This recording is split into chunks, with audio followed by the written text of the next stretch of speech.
Good morning, everyone.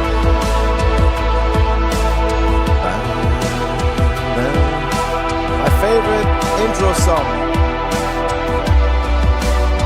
It's time for the best time of the year. CitizenCon.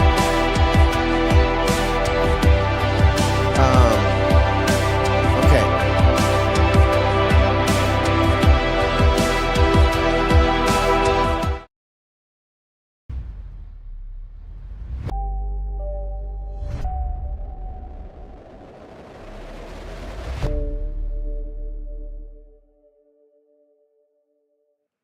All right, guys. Good morning. Jack here with Space Games on YouTube and Twitch. What a day! What a time! 4 o'clock and 38 minutes, and I was right. Many people discussed this yesterday with me. Many streamers were wrong. Many players were wrong. It starts officially 5 a.m. Central, the first panel, which is 6 a.m.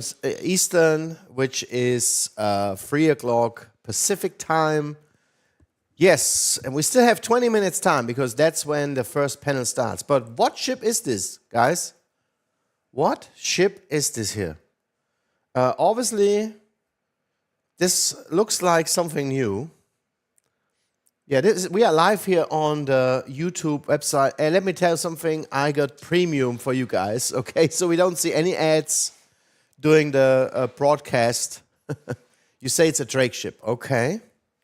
All right, why we don't hear anything? Let me go up a little bit in audio. Let me know if you hear the audio. Oh, wait a second, I turned it off. So yeah, we can have the Chrome audio in the background. You can see, you can hear some people talking, but man, this is a massive ship. Is this the Orion? I freak out. If the Orion comes out this year, I freak out, guys. Do you think they really kept this a secret because, you know, people were talking about it? You say it's a Drake ship. Orion is RSI, right? And don't forget, they worked on RSI ships for more than 1 year. Polaris, Zeus, what else?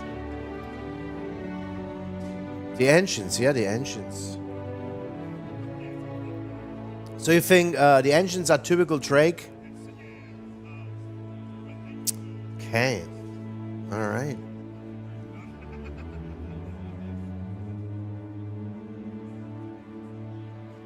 Anyway, so what do I expect from today? Obviously, I expect more tomorrow. Good morning, my friend.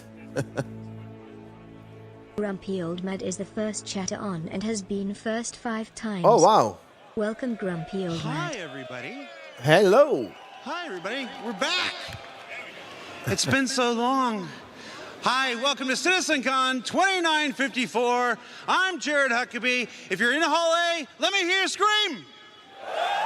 They had a lot of problems to get in today morning. I saw that on Twitter. If you're in Hall B, let me hear you scream. Long lines. I like that jacket. I want to have I'm gonna that take jacket, this guys. Here, George. You hear it good, guys? Come on, dude. That's George. Say hi to George. All right, you didn't see George. This is in 4K. Welcome to actually? CitizenCon 2954. I'm 𝗘𝗶𝘁𝗶𝘁. We are live from Manchester Central here in beautiful, sunny Manchester, United Kingdom. This is the, 11th CitizenCon? 10th CitizenCon? I should have counted before. Too many. Basically, we're back. It's our first since we returned Without a game year release. in Los Angeles. We've got a tremendous show for you. I'm sorry about the countdown thing there. This is the biggest CitizenCon we've ever done, and as one might expect, it took us a little longer to get things going than we expected. But we're ready to start. We're approximately 20 to 25 minutes from the show start, so we are not going to make our 11 o'clock on the dot start time, but you can guess about 20, 25 minutes. So we do got some stuff here. So what is CitizenCon? Anybody? You can't see them. There's a bunch of people down here below me. What's CitizenCon? Nothing. Ships? It's more than ships. Grand vehicles too? Okay, we're not talking to that guy anymore. CitizenCon is our annual showcase of all the work our developers are doing for both Star Citizen and Squadron 42. It's also a chance for Star Citizens to come from around the globe and gather, much as they're doing here. Let's take a look across the field here. I'm going to get out of frame here. Let's take a look at the field. Look at that. Look at that ship in the middle there. Of the 𝗗𝗶𝘁𝗶𝘁𝗄. Always late.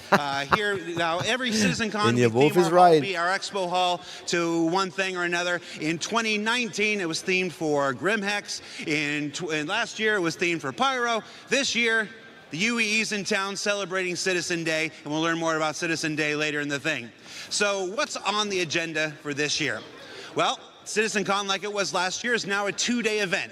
So we have a whole host of presentations today and then a whole host of presentations tomorrow. We're going to run them down now and let you know a little bit about what you can expect. So in about 15, 20, 25 minutes, I can't be specific with you at this point. Chris Roberts is going to take the stage and kick off CitizenCon proper. We're just the pre-show here where we like to have fun. After Chris Roberts takes the stage, we are starting with Brave New Worlds. Now that is our core technology and Star Engine Group's presentation. You might remember that they kicked off last year's presentation with that amazing Star Engine trailer that was like 25 minutes long or something.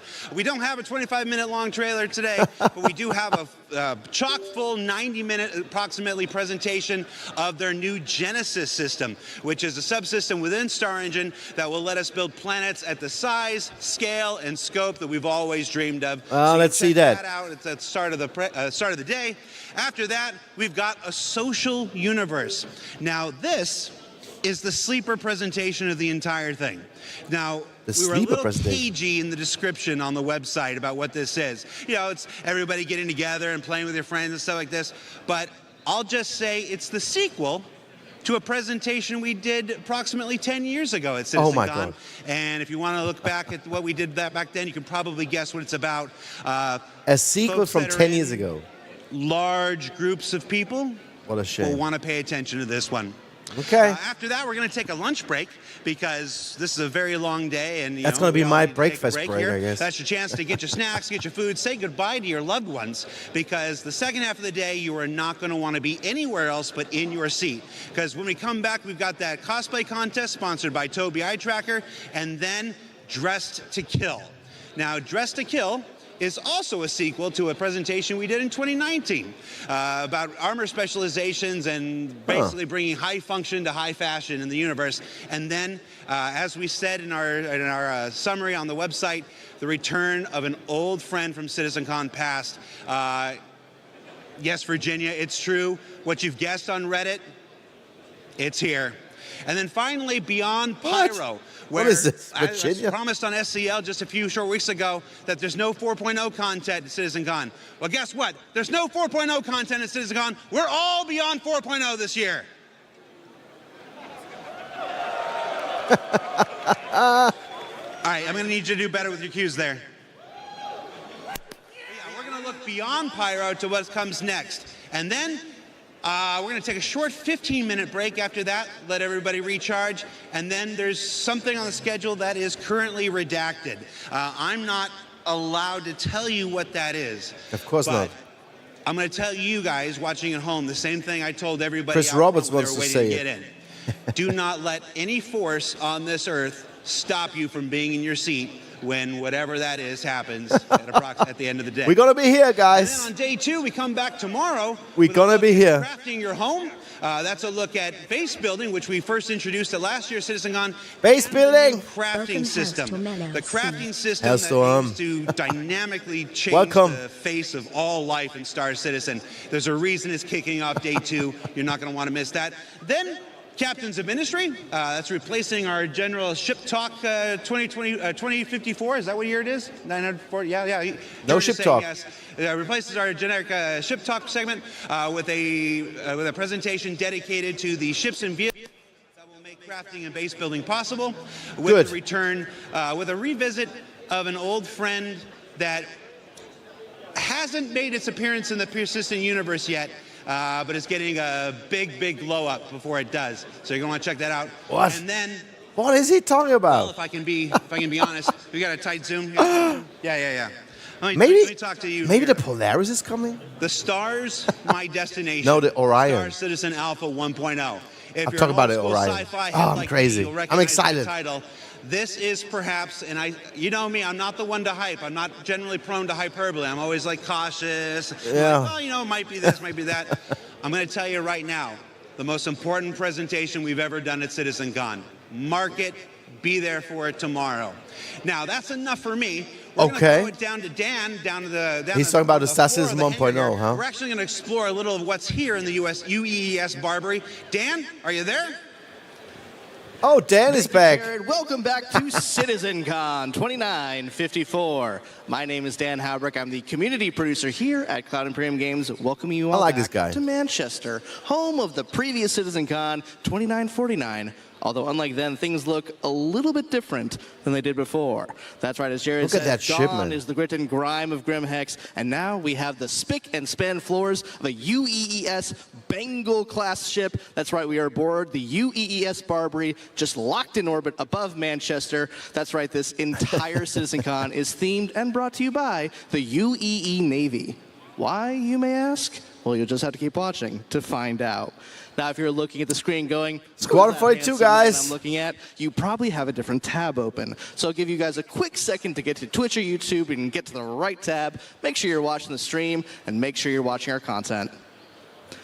I know, it's a disappointment to me too, but I'm told that eventually you get over my face and voice and everything about me. But in case you don't, this year I'm feel like joined by 𝗙𝗏𝗋 Manchester's bait very and own switched us Sam from the Haley US as to my UK, co-host yes. Here on the show floor at CitizenCon. Sam Haley is one of our QA supervisors here at the Manchester studio. She also has some impressive street cred. kinda sad I'm not there. 𝗘𝗏𝗃 in the 2949 say. CitizenCon demo, and I literally found this out yesterday. She's Next also year. the voice of the ASOP terminal. So Who's this we'll make guy? sure that you guys get to meet He's Sam always later interrupting, today, man. as we're going through. Now, I know Jared just went over this a moment ago, but if you're like me and you can't listen to a man in his, I don't know, mid-80s ramble on about how the sky used to be blue and dial-up used to be a thing, let me explain what we're doing here. I'm here on the show floor at CitizenCon here to show you guys the awesome stuff we have for those of you who are at home and aren't able to attend. So we want to make sure that you guys feel as though you're not missing out. So come follow me and we're going to check out some cool stuff here on the show floor right now.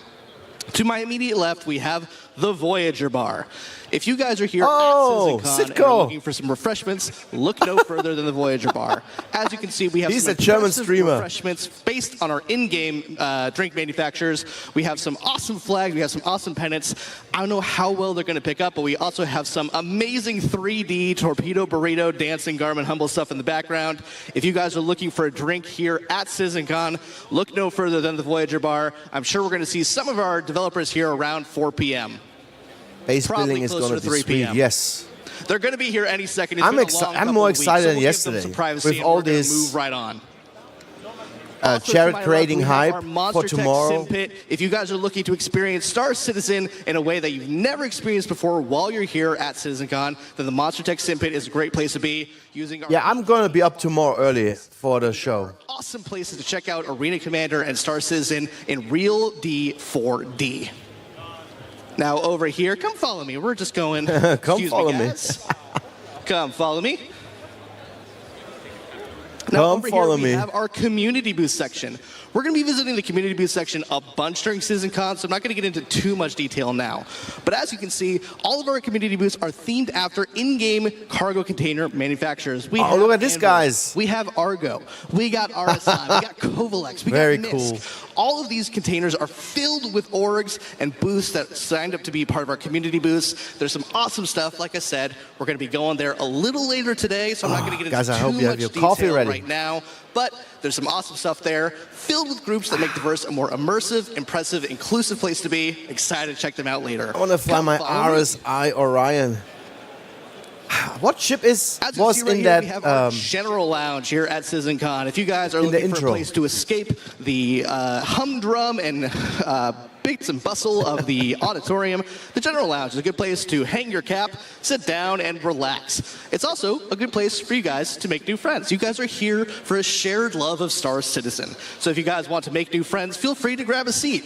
Ask people what their favorite ships are. their favorite ship manufacturer, their favorite game feature that may or may not have an issue council report.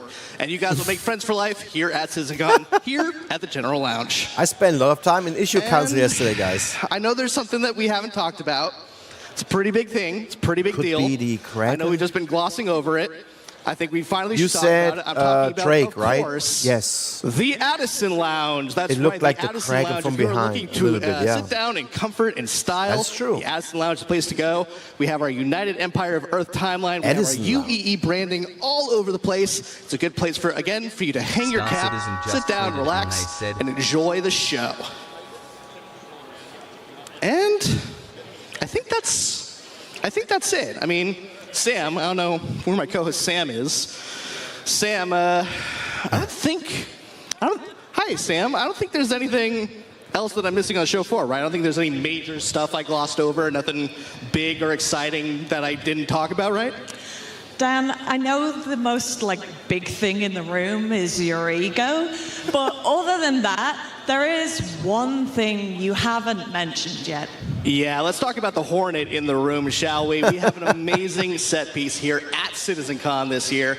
It is massive. It is the biggest thing that I think we've ever had on the show floor here at CitizenCon. It is absolutely impressive. It has some really great audio. I think we need to displays as grab well, our if you guys were wallets here tomorrow. earlier. I think Sam, Very tight. While I go And powder my nose and make I sure do that it? I'm picture perfect, why don't you head on over there and give the people more I information always about dreamed the about the biggest and best Pioneer, set piece we guys. have here at CitizenCon. Let's check out I don't exactly what we're talking about, shall we? Happily, thanks, Dan. Let's go check this thing out. Wow. Holy crap. So, as you guys can It's see, empty as we usual. have a near life-size replica of the Hornet did they do that, man? F7A Mark II. And there are This cables. thing was made for us by Mango Stone, and they spent 14 weeks putting this together. Wow. From 6 weeks of concept, 8 weeks of build time. Wow. This thing was their biggest ever build, but they have built stuff for us before in the Manchester studio. Ah, yes. Good. Wow, this is Now, crazy, as you guys. know, this is a medium fighter. So Does it packs fly? a punch, but it is pretty quick. I bet it If doesn't. you guys have flown I would the try. F-7Cs before, it's very similar. What if I want to However, swap out the this weapons? thing, if you guys haven't seen the guns and the Gatlings on guns. this thing, I was seeing the guns. it's pretty powerful. I like the accent. Well, yes, this is my now Linux gets better second FPS than favorite Windows. Anvil Wow. ship. Interesting. Dare I say it? Das isn't had a spending problem. And, you know, They didn't I build it. haven't got to drop my cred different yet, group of have people I? built it. Let's just... They didn't pay for that. Your vehicle has been delivered to the following location. Yeah? Did I sound like me? Yeah? Good, good. Oh, that's her? It has been delivered right here to Manchester, 200 miles That's away her from voice? Brighton, by our amazing guys at Mango Stone. This thing was built with a huge steel spine structure, and there is a platform in the middle, steel platform, that they use to build the top details. So this is the girl who gave the voice to the hangar information? Really? Yep. If you guys don't get the chance to see this in person, 10 more minutes, I guess.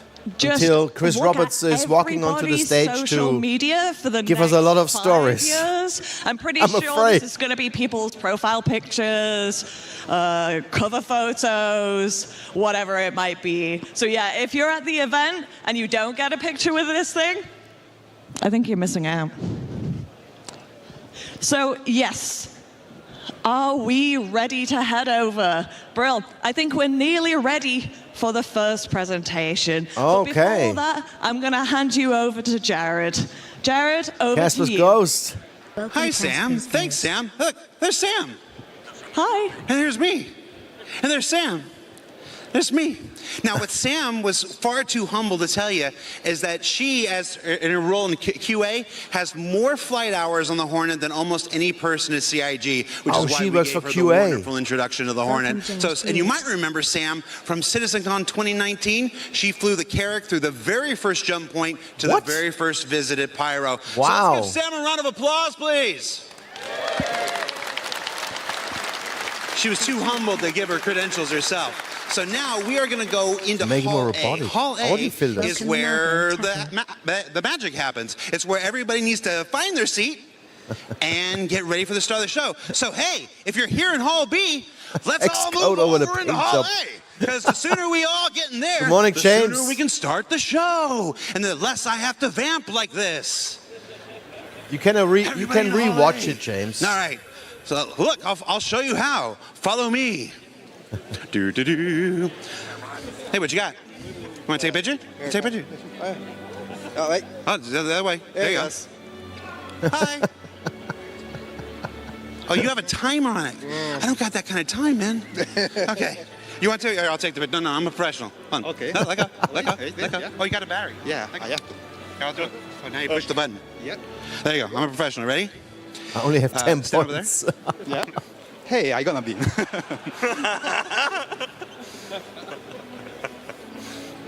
now we're good. All right. Now we're gonna do 2 pictures. Ready? We're gonna go down low, like we're in a rap album. But we can see our bellies then. Well, okay, I'll do this. Good call. Good And call. up high, like we're teenage girls. And then one that's really awkward. Ready? Okay. Yeah, just, I didn't see the alien. Man, I like that jacket. that look? Man. I want to have that jacket. how's that look? The 𝗏𝗃 jacket. All right. Thank you. No problem, guys. All right, let's get into Hall A. Everybody into Hall A. Everybody moving Hall A. Slice of pizza? What is that? No, just cheese? Jared. All right, thanks. Everybody in the hall. Don't eat his, man. He looks like cholesterol off limits. Give it up for pizza.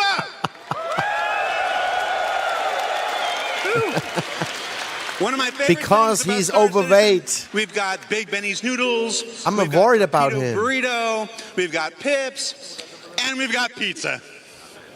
Just pizza. Lots of people, guys. Wow. There's a lot of you in here. This is the largest audience we've ever had for CitizenCon.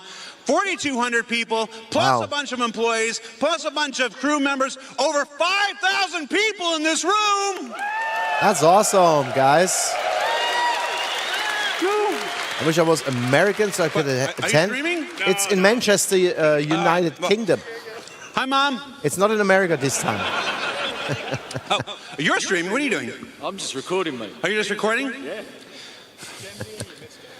I wish I was British.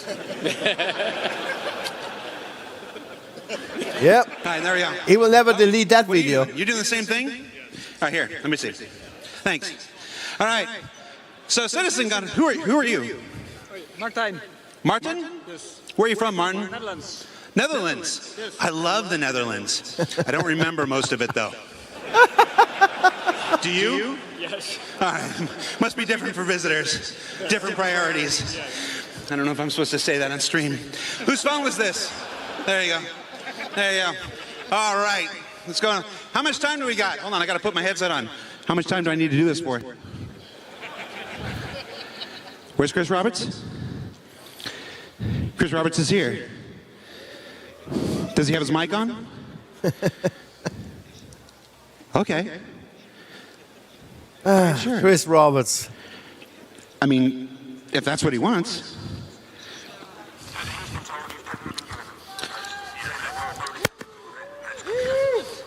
I apologize. You ready? What's going on with this guy, man?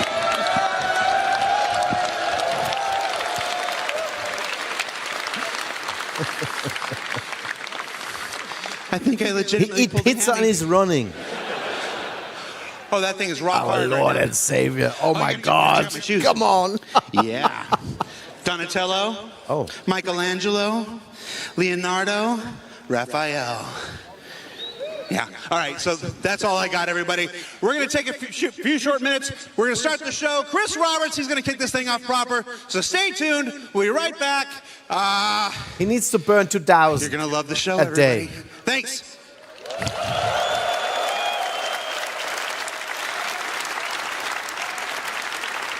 All right, 5,000 Beckers in one room.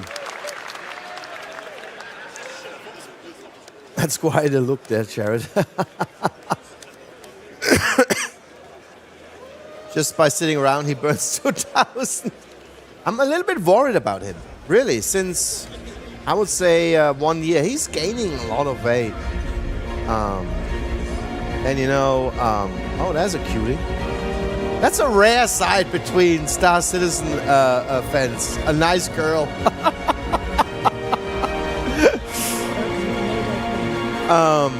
You know, so Jared moved to, I don't want to talk about Jared's life, but he moved to Manchester United by himself, from America. He's living there by himself. And he has to deal with us every day. I don't think this is an easy job and an easy life.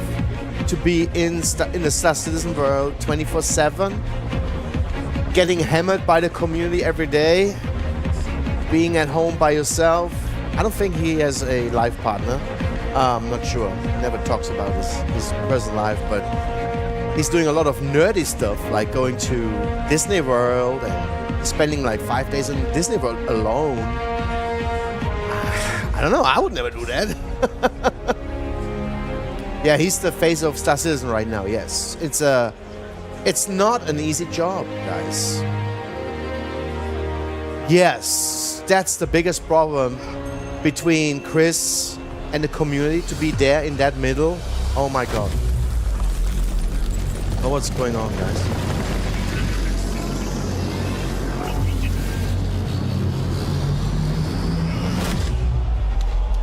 Oh. Maybe Indian Wolf, maybe it is the Kraken then.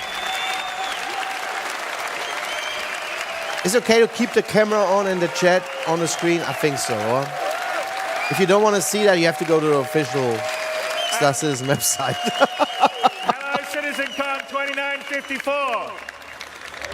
There's a lot more of you here than there were when we were here last year, 5 years ago. There was 1,200 people. There's almost 5,000 people in the building today, which is amazing. I'm so grateful. I know a whole bunch of you around that have come from around the world to visit the lovely, sunny Manchester. But inside 5 minutes here, late. there's going to be a lot of very cool stuff, although in this up-and-coming presentation, you may see a few things inspired by the Manchester weather. Anyway, so like the first title of our first presentation, Brave New Worlds, we're on the cusp of a new era for Star Citizen, because server meshing is finally a reality. People are making their first jumps to Pyro in 𝗏𝗏𝗏𝗏 testing right now, which is pretty awesome. We're going to have it out at the end of this year. So I think it was going to be a great new phase for Star Citizen. And over these next 2 days, we'll talk about the new tech and tools in Star Engine that will help us craft those worlds that you're going to be flying around to. And you'll hear about our plans beyond 4.0 and how we get towards Star Citizen 1.0, which is out of alpha and for everybody to play. And a little later this evening, I've got a special surprise for you, so you definitely want to stick around for the 5:30 show. Anyway, the team has worked really hard on the lead up to CitizenCon and this year to work on, first of all, what you've been playing. He looks quite nervous. What you're going to be playing, what you're going to see here. I know. So I'd like to thank them all for working. He doesn't really look extra hard excited. and putting all their love and care, just like you guys love and What's care going what on? we're building, into what we're doing. So thank them and you guys. And without me waffling on, I'd like to bring CIG's CTO, 𝗏𝗏𝗿𝗏. Did I say it right, Benoit? Yeah, okay, good. You always have issues with his name. I love Benoit. To the stage to start our journey into the future. So let's have a great show. He is awesome, Benoit. I'm kind of worried about Chris Roberts. He's not as enthusiastic as he usually was. when he's introducing CitizenCon. Sebastian Schröder, yeah, Sebastian Schröder. He was one of the guys who presented Pyro one time. Guten Tag, CitizenCon! Hola, CitizenCon! Ni hao, CitizenCon! And hello, Manchester. I'm not going to need this anymore. Cool. I am 𝗙𝗶𝘀𝗁𝗏, or as some of you know me, I am Balt on Spectrum. Today, we will talk about Brave New Worlds. This is Pyro 2, Monox. It's a barren planet, not really habitable. Now, since the advance of our planet tech, we've always allowed players to circumnavigate planets and move from orbit to ground seamlessly, explore complex areas in intricate detail. Now, with server meshing, we're going to need a lot more locations for missions and destinations for more life. But there's a major question that has always followed this project since the beginning of Alpha 3.0. How are we going to make a large number of planets and systems? How are we going to meet the fidelity benchmark we've established? In this technology update, we bring life to lifelessness, even to Monox. We take the physical representation of the terrain, the geology, the atmosphere, the climate, and the environment to create accurate biomes that spring naturally from the collision. It's amazing what all they these already have done. Coherent, denser biomes that follow the laws of nature that we encode into data. Data that we then leverage to place flora and fauna, yes, but also settlements, buildings, alien and human life in a planetary context. This creates worlds that are scientifically plausible, richer in gameplay opportunities. We want you to find adventure just by going around the planets without a quantum point. We want you to find actions along your path. For this, we are changing how we made the game. We are scaling how we make the game in all areas. This is not just a Planet Tech update. This is a collection of systems that we call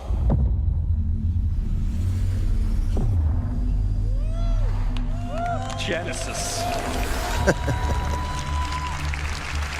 Now, to help me explain all this nice work and this nice technology, let us kick us off.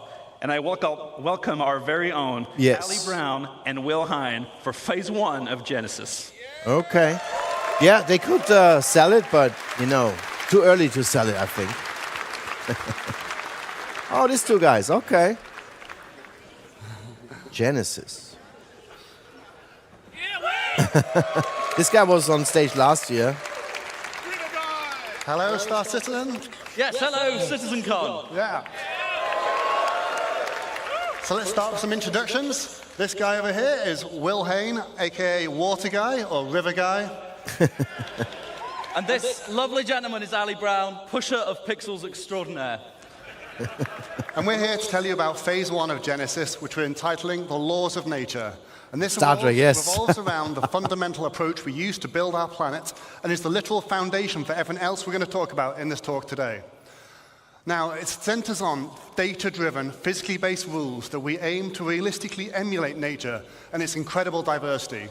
Before we dive in a bit deeper, let's just recap on some of the things we already have on our planet. So here you can see our lovely atmosphere and our cloud rendering, which can provide some spectacular views. We have our on-the-fly terrain generation, which is no loading screens in our game, which we're very proud of. It works and then we have our scattering system that can populate these planets with many different diverse biomes. I love this on Pyro. And we've been setting quality benchmarks for each of these biomes as we come across them one by one. But what we have isn't perfect. This scene on Microtech, it looks great, but it's not getting the same density that you'd expect from a real pine forest. That's one of the things we want to solve. The other, if I take you to the other side of Microtech, you'd be excused if you thought we'd just turned around and looked at a different part of the forest. Why is that? Well, this is because currently our artists create slices of biomes in great number, and then they distribute them across the planet using humidity and temperature properties. Each slice looks great in isolation, as you've seen, as you've explored. But this is not the solution to give us varied and natural biomes across an entire planet. Additionally, just using humidity and temperature limits us to only 2 degrees of variation. And that's not enough for the sorts of planets and worlds that we want to create and for you to explore. So how are we going to scale up our planet generation? Well, as I said before, we're going to start with physically-based rules that drive everything. We want nothing to feel random on these planets. We want no limitations on the number of biomes. We want infinite biomes that are continuously changing across the planets. And we want extreme density, and we want to maintain or exceed all of the quality levels we've set with our existing biomes. And most importantly, we want it to be scalable, so that we can really scale up to the level of content that the designers are expecting. And from your perspective, we want you to be able to truly explore and find unique playing opportunities everywhere on our planet. So to start this, we're going to need more data. So if we see here some of our existing data sets on our planets, we have temperature, which we define locally and globally, and humidity, and that's it for now. With Genesis, we add many other data sets, such as the geology type, the soil type, and then we also go for things like the soil depth, and the quality and the nutrients. They build real worlds, man. All drive this complex data set that we use to build rule sets on that each individual asset can describe how it should work with them. Just got an ad for Star Citizen. We're going to put something together and show you some demos today using some of the assets that you've already know and love in the PU. Although you might. I got premium yesterday for 1 month trial for free. What you're going to see is a vertical slice. No ads. It's very early. It's very nice. It's very work in progress. You might see some bugs, but that means it's only going to get better, so be excited. The #1 challenge with planets in our game is scale. In no other context do you need a planet to look great from first-person perspective when you're stood among the trees. You need it to look great when you're in a spaceship at a quantum marker miles away, and everywhere in between. There are no loading screens, you see everything. We cannot afford for it to look bad in any of those scenarios. So, let's start from a ground perspective. Demo #1, let's have a look.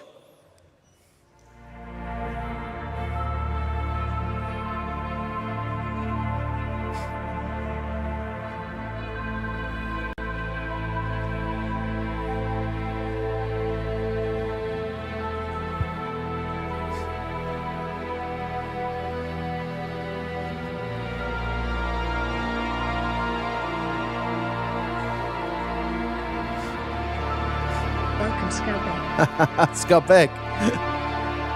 Let's walk through the forest together. 𝗙𝗶𝘁𝗄𝗏, my friend. It's time for some new informations. Yeah, this looks amazing. And if you know, like I'm learning 3D modeling, if you know how difficult it is to make this, just one little piece of it, it's amazing. So, how do we make that? Well, it's not only that they look good, it's about the density and the size of the planet. Underneath it all. The ground! Who is making so many big planets? So, in our previous terrain shader, we just switched between different ground textures depending on climate and didn't really consider the unique properties of each type. Now, the terrain shader is based around 4 layers. We always first consider bedrock at the bottom of it all. Then, where appropriate, we add layers of soil of different types. We then add debris where appropriate, whether it be pine needles, dead leaves, etc. And then when it gets cold, we add snow.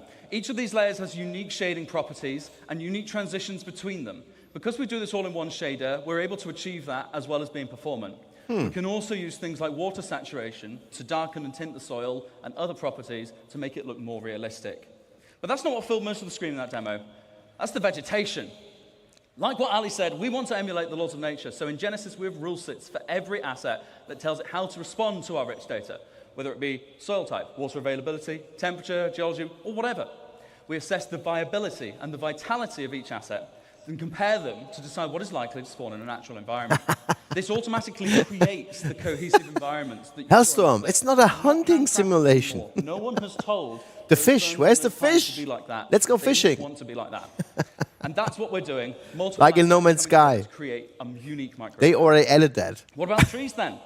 Same thing. I want to have a fishing boat. Space. They have a larger requirement for nutrients. On my base. I want to build a base on a creek. Let's meet the flora that came together to beat that forest, to make that forest, and have a look at some of their properties. Now, just to note, they are all going to look quite similar because we've already seen them in the same place, so they must be similar. So, building blocks, like grass and common grass, medium amounts of sunlight. We had ferns, see it's a much lower requirement for sunlight. We had salix bushes forming our undergrowth, and we had pines, of course, and multiple variations of pines. Diversity is driven by competition. Everything has ideal conditions, which affects its competitiveness. We also have additional control over this in the form of dominance, which allows us to make one asset more competitive. What if I want a birch tree? Just what we see in nature. Everything is constantly. I don't want just pines. And of course, light. Because we spawn these assets in a hierarchy, it's easy to propagate shade data down over the distribution of the assets so that we can control ones that prefer or reject shade. Often, like these ferns, they can spawn in light, but they are outcompeted in those scenarios most of the time. So you will see a rogue fern, or a place where there's no seeds for a specific asset, you might start to get this coming in. Let's take a look from a larger perspective again.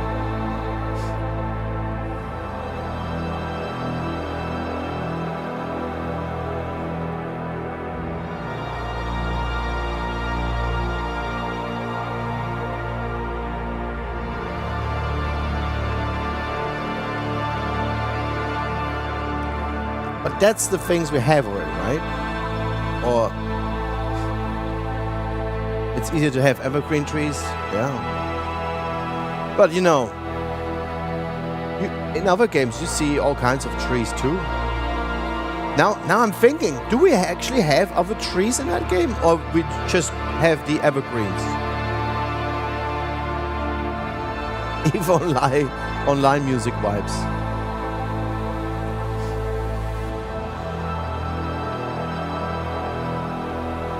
Oh, I understood 𝗙𝗹𝗶𝘀𝗃. Yeah, I mean, it looks all amazing, but really, the question is, what about other trees? The pink cherry blossoms, thank you, yes, now remember. Which is not really a planet, we saw in right? that clip. It's just a talk gas about giant. Rocks first. So anyone that's They done a lot planted of those ground trees. driving and ground vehicles might have seen that our rocks sometimes feel a little bit randomly scattered and can be quite an obstacle sometimes. More so rocks. In this clip, you saw that the rocks are no longer randomly scattered, and they're now placed based on physically based rule sets. And this logical grouping is achieved via erosion simulations, which we run offline to build localized data maps. And they describe the size of the aggregate and rocks and the density and where they should naturally form. And that means we get things like these natural clusters of boulders at the forest edge underneath the cliffside. And on that note, you might have noticed that the cliffs have been dramatically improved in how they shade. We also see things like the natural clumping of vegetation caused by seed dispersal. This is controlled per species, so we can get better emulation of their unique growth patterns and create a much more realistic environment. And we also calculate the slope aspect, which is the exposure to vegetation to solar radiation. Wow, they figure out everything. Factors. And this allows us different species to flourish in different conditions, as we can see on That's different something sides we need of to this valley. appreciate, guys. And over larger scale, we calculate the age and vitality of each tree individually to drive exactly how high they should be, but also the color of their leaves. Now, this isn't the only thing that will drive the color of the leaves. We're going to birch trees. The concept of seasons to the game. And this will mean our planets will evolve through the year, and we'll be able to shed leaves from trees and have the grass wither in winter. Wow, we just talked about it. That's a lot of work. Hey, yeah. But they work now a lot with procedural So as you start to see, creations, all right? these rules, all this data, it's all coming together to create what we call It is truly more emergent coding than Let's have one texturing more and look at stuff. how this varies over a much larger scale.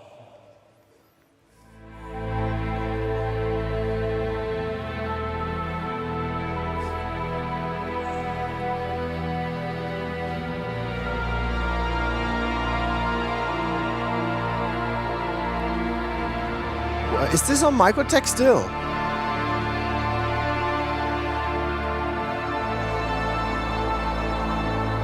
More rocks scattered around, yeah. Which makes it difficult to drive around with an STV, for example. Oh, there's one tree on the island. Yeah, this looks good. This looks good. But what planet is that? Is that Microtech? It says work in progress.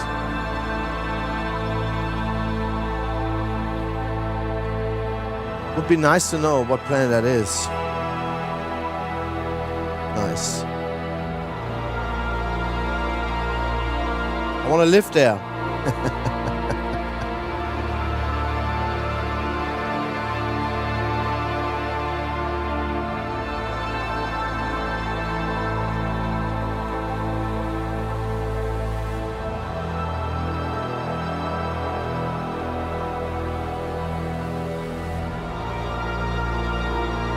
Okay.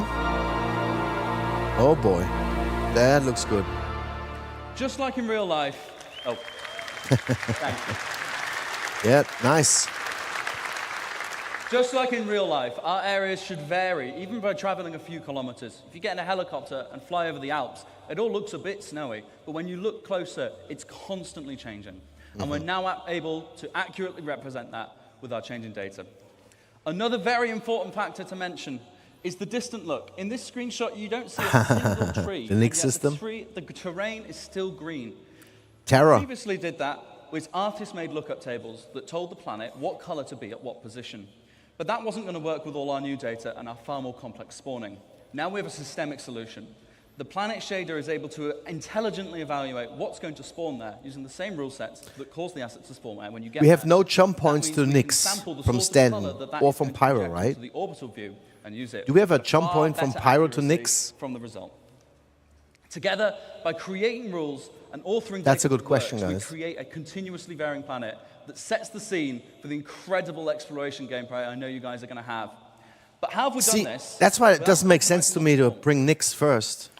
So yeah, with all this new data sets and these physically have based Terra, we have spawning rules, Magnus. You're probably wondering, how is this going to handle I just don't know your from CPU? Pyro. We don't want to melt anyone's CPU, so we designed all of this. Please tech don't to melt work my much more CPU. efficiently than before. Don't make me And now buy a it can new run on one. Many cores. This allows it to be run perfectly well on both the CPU and the GPU. So we've redesigned our framework so that we can run it at both and swap between them freely.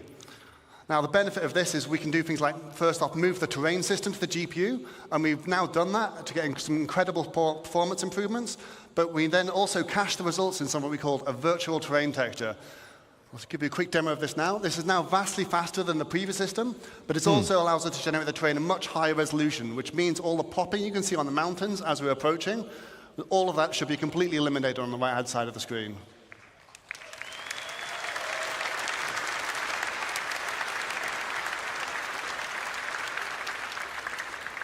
Oh yeah. So left, you have pop-ins With the because extra headroom we've gained, it has to be loaded make our in, terrain system and more on efficient. the right it's We've already been able to loaded. introduce some improvements, Wow. including That's high big. resolution ground textures, proper blending between surface types, and of course better timing. There's a Nix You're jump point familiar from with NL Pyro. planets. Oh, We've taken off all okay. the assets so you can see the issue. And now how it looks, you don't see Wow. that going at all. Wow. That is big, guys. The tiling is gone. Wow. How did they do that, man? This is amazing. And one more. Well, that is, wow. It's microtech, so. With Wow. terrain data cached on the GPU, like Ali said, we can perform the scattering there too, which is significantly faster. All those algorithms that we've used to generate those first bits can run there without being more expensive on your CPU. And it also means the results are directly there on the GPU. We can render straight from them. That allows us to have dramatically more density in our new system. We can render objects directly without having to go via the CPU every frame. We also cull at different levels of granularity 𝗙𝗵𝗁𝗍𝗍. with bigger groups in the distance. I heard a lot individual about assets that. Up close. Just as a demonstration, this is the sort of density you can expect on Microtech today. And in a second, we'll flip over to what you can expect from the new upcoming tech. Okay. So I guess everything was recorded on, on Microtech. In a second, we're going to turn on the culling groups debug so you can see. These are the groups that will create of those trees and of the terrain. And as we get closer, we shrink them so we're more intelligently rendering what we need without having to assess each tree individually. That's crazy All technology, the way down to guys. the ground. Huh. Love it. So to recap some of the things you've seen here in phase one, we had data-driven rules based on physically based data, generating emergent biomes that continuously vary across our planets to get infinite possibilities.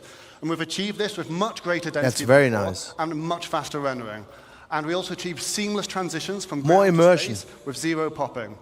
So now that we've got all this tech, it's time to talk about how art might make use of this. So for that, I'll hand you to the next phase. We're begging for mercy. 𝗏𝗏𝗏𝗏. Thank you, guys. No, I think they implement things to make it also easier on your hardware. No physical. Thank you.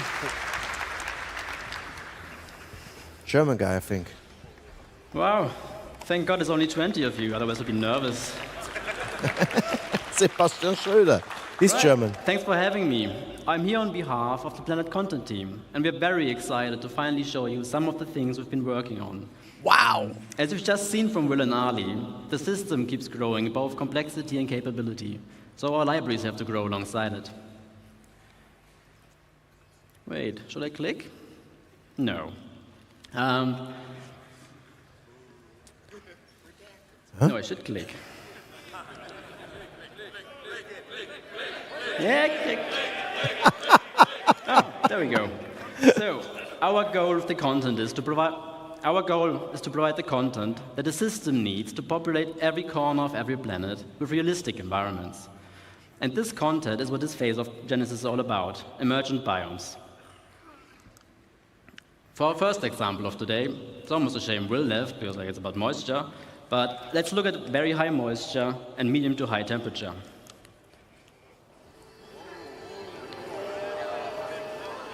Wow. That looks like a rainforest.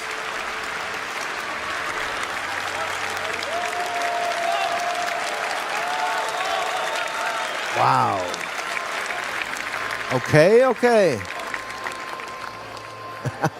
Love German. I was in the army, 79, 80. Oh my God, man. I was 6 years old. Yeah, I'm 50 now. And I feel it. Yeah, birds, swarms. Where's my boat? Now we need boats. 64. Still young, my friend. What was it? What kind of ship was that? I didn't pay attention.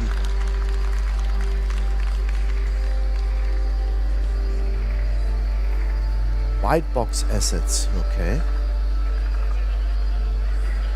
Someone is fishing? Oh. Yeah. No luck, that guy.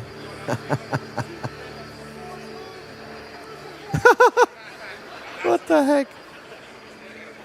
Can you imagine finding pirates in swarms?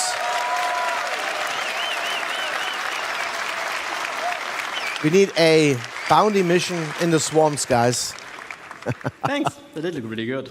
So, for swarms, we obviously made vegetation that feels at home in or near water.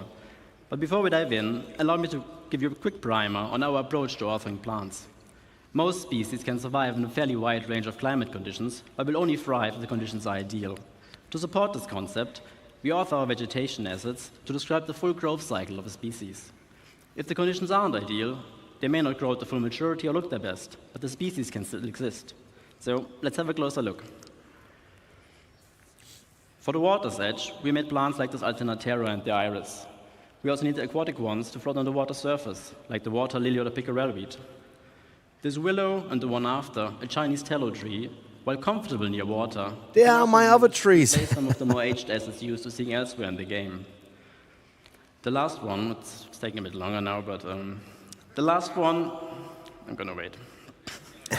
The last one, you may not see used much in other biomes, but it's a very iconic one for the swamp, the bald cypress.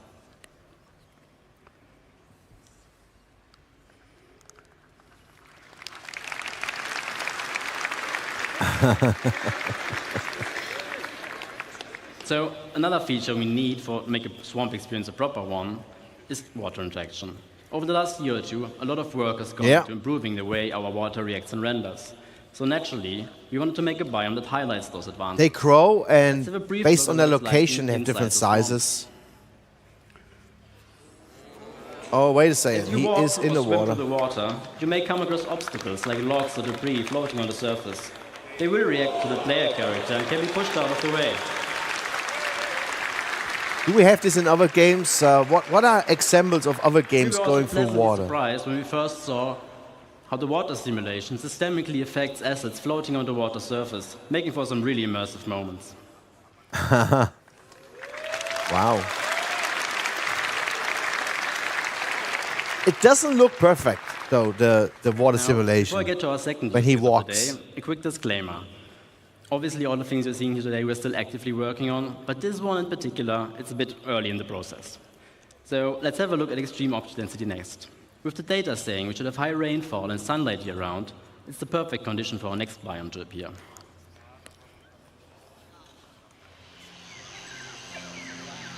Jungles.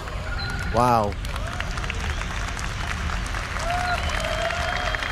I mean, the lights and God is coming in. Wow. I mean, this looks awesome.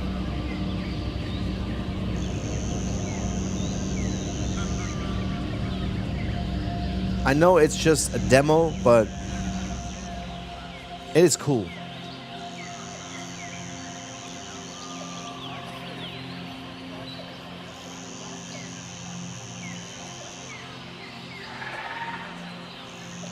𝗘𝗶𝗁𝗃𝗃 vibes, yes.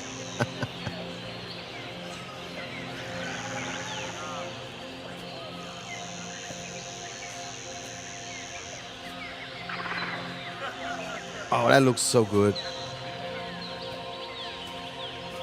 I mean, this will open up so much more for players to do, to explore those biomes, finding species, going on missions.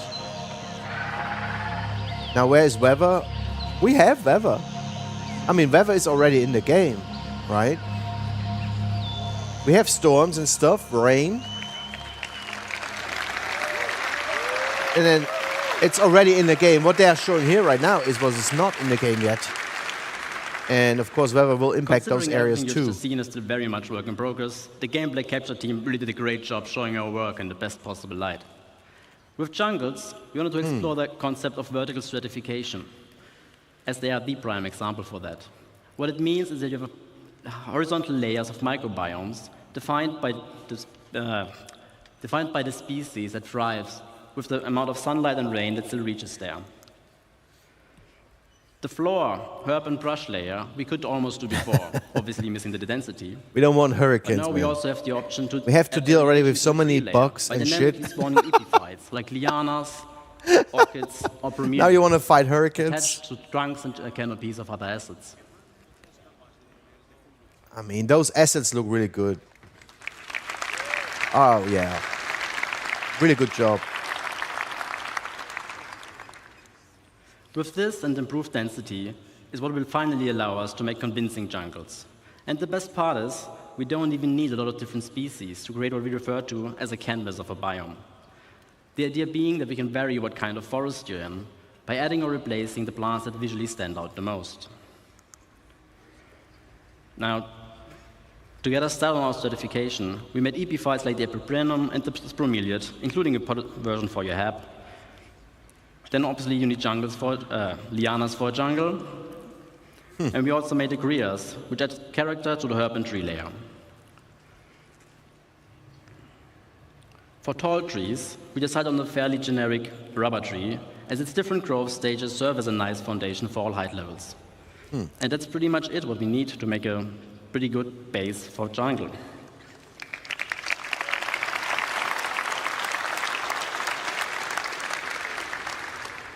Now, for our third and last use case, let's pretend the data indicates regular rainfall and moderate temperatures. The spheres? This climate would support a lot of different forests. They are being used in 3D modeling. To extreme scale. Those are not real assets. They just use them to control colors and environments, like the lighting around the assets. You have them in 3D software, right? Where you make 3D software, where you make 3D assets. Not sure why they kept them in the picture though. Don't have to.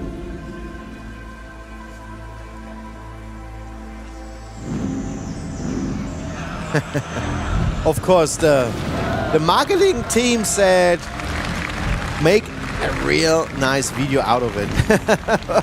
Fly through those trees. That was the best case. You don't hit any tree.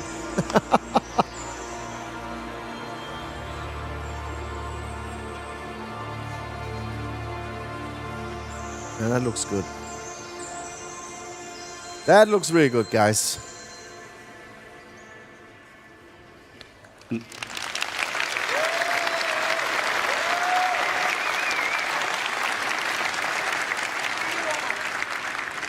Now, for this one, we first looked at the different redwood biomes on Earth and tried to analyze what the most defining species of them are. With this understanding, we then decided on the following plants to allow for a fairly universal redwood forest that will easily support variation across continents and planets.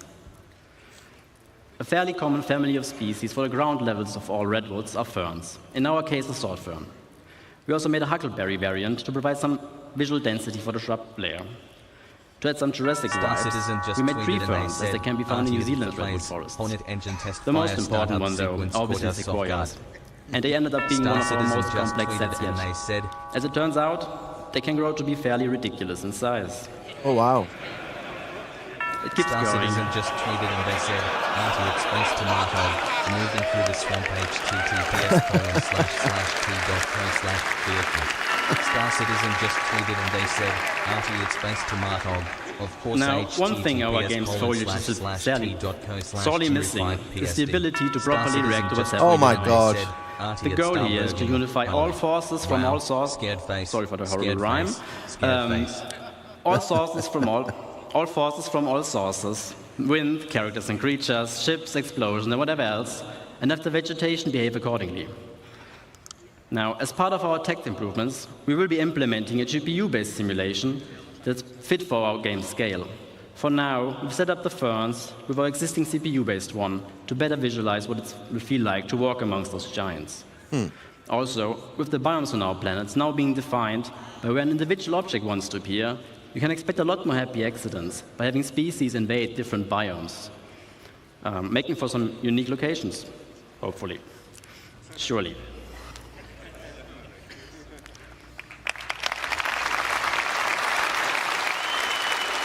Nice.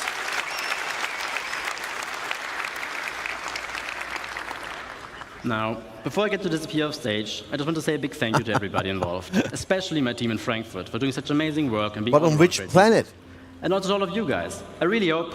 They will show us. CitizenCon. This concludes this phase of Genesis, so please welcome Ian to the stage, so I can tell you all about the next one.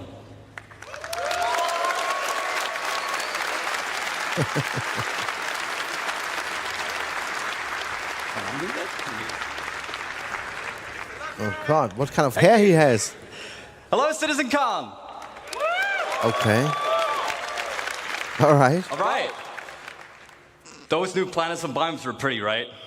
But it's time for if he would be my son, I would kick his ass. Some stuff to do. So, let's talk about location density. We've emulated nature as well as we can to make sure our planets are physically based and realistic, and our biomes are emergent. But it's time to start populating the verse, because where there's people, there are their lives and the structures they build. So it makes sense that whenever you go and explore these planets, that you find their lives.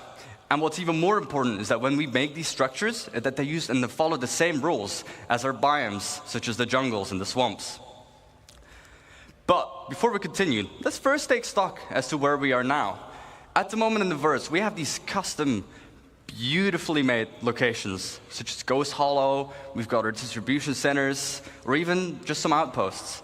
And these have all been handcrafted by our designers and artists to hit that benchmark. And they've been working directly on the planet. However, going forward, this doesn't really scale with how we want to go forward with the game. Server meshing is about to arrive, and we're going to have a way higher player count. So those 73 bunkers across Stanton just won't cut it. But in general, it's also pretty barren. There's not much for you to explore and find stuff out there. So there's no exploration gameplay. You haven't really put your character to use for the way that you should. So this means we need to go bigger, which means we need to change our workflow. And with any workflow means we need to first establish a new benchmark. So, with our new benchmark, we are ensuring quality and improve on our previous work and make it even better. And any location that you'll find needs to have its own unique personality and no repetition. We don't want you to find the same location twice. Like in Starfield? It also means that this is your exploration and your findings. So when you go out there and explore with your character or with your Corsair, every 100 kilometers, you can share with your orgs or with your friends. That is a big statement. Density, if you fly down to the planet, We want you to find something, let's say, every 100 clicks, but also improve the mission experience. So when you stay more on the planet, you're more immersed, and you go from location to location. Just keep going. So going forward, we are modularizing all our existing locations and assets, and we're basically making a library of buildings and layouts that we'll be using to no longer work directly on the planet. The neat thing, all these modules and assets can be iterated upon and tested right in the editor for all the designers and artists and they said, to ensure fun gameplay and interactive sandbox activity, and also make sure all the mission stuff is there. Basically, we're building a toolkit. So let's look at some of the things that we need to keep in mind as we are making that toolkit. First and foremost, we've got our art style and branding. We've got things like Frontier for our settlements. We've got high-tech for the emergency shelters, but also utilitarian, like our bunkers and distribution centers. The richer the data, the richer these locations will be. Secondly, they all have a function.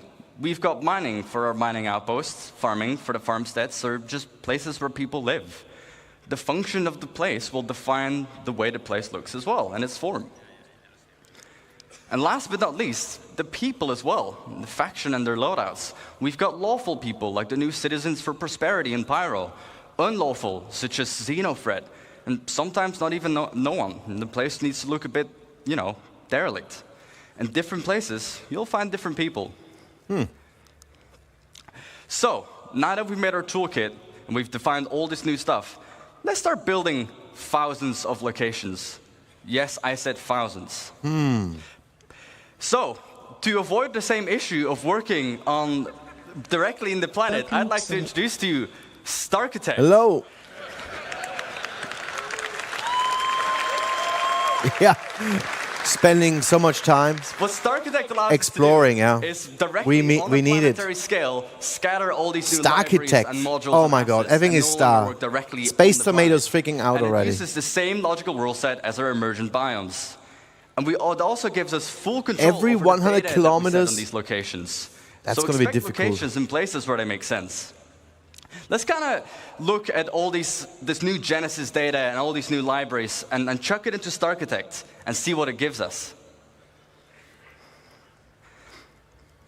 As you can see, we're now able to make full-size locations, and they will look completely different based on where you'd find them.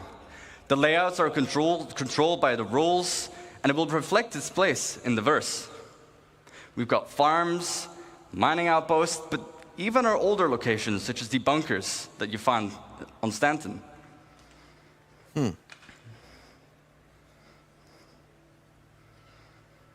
Yeah, I mean, but what are you going to do there? Right? How you bring life into these locations? That's my question.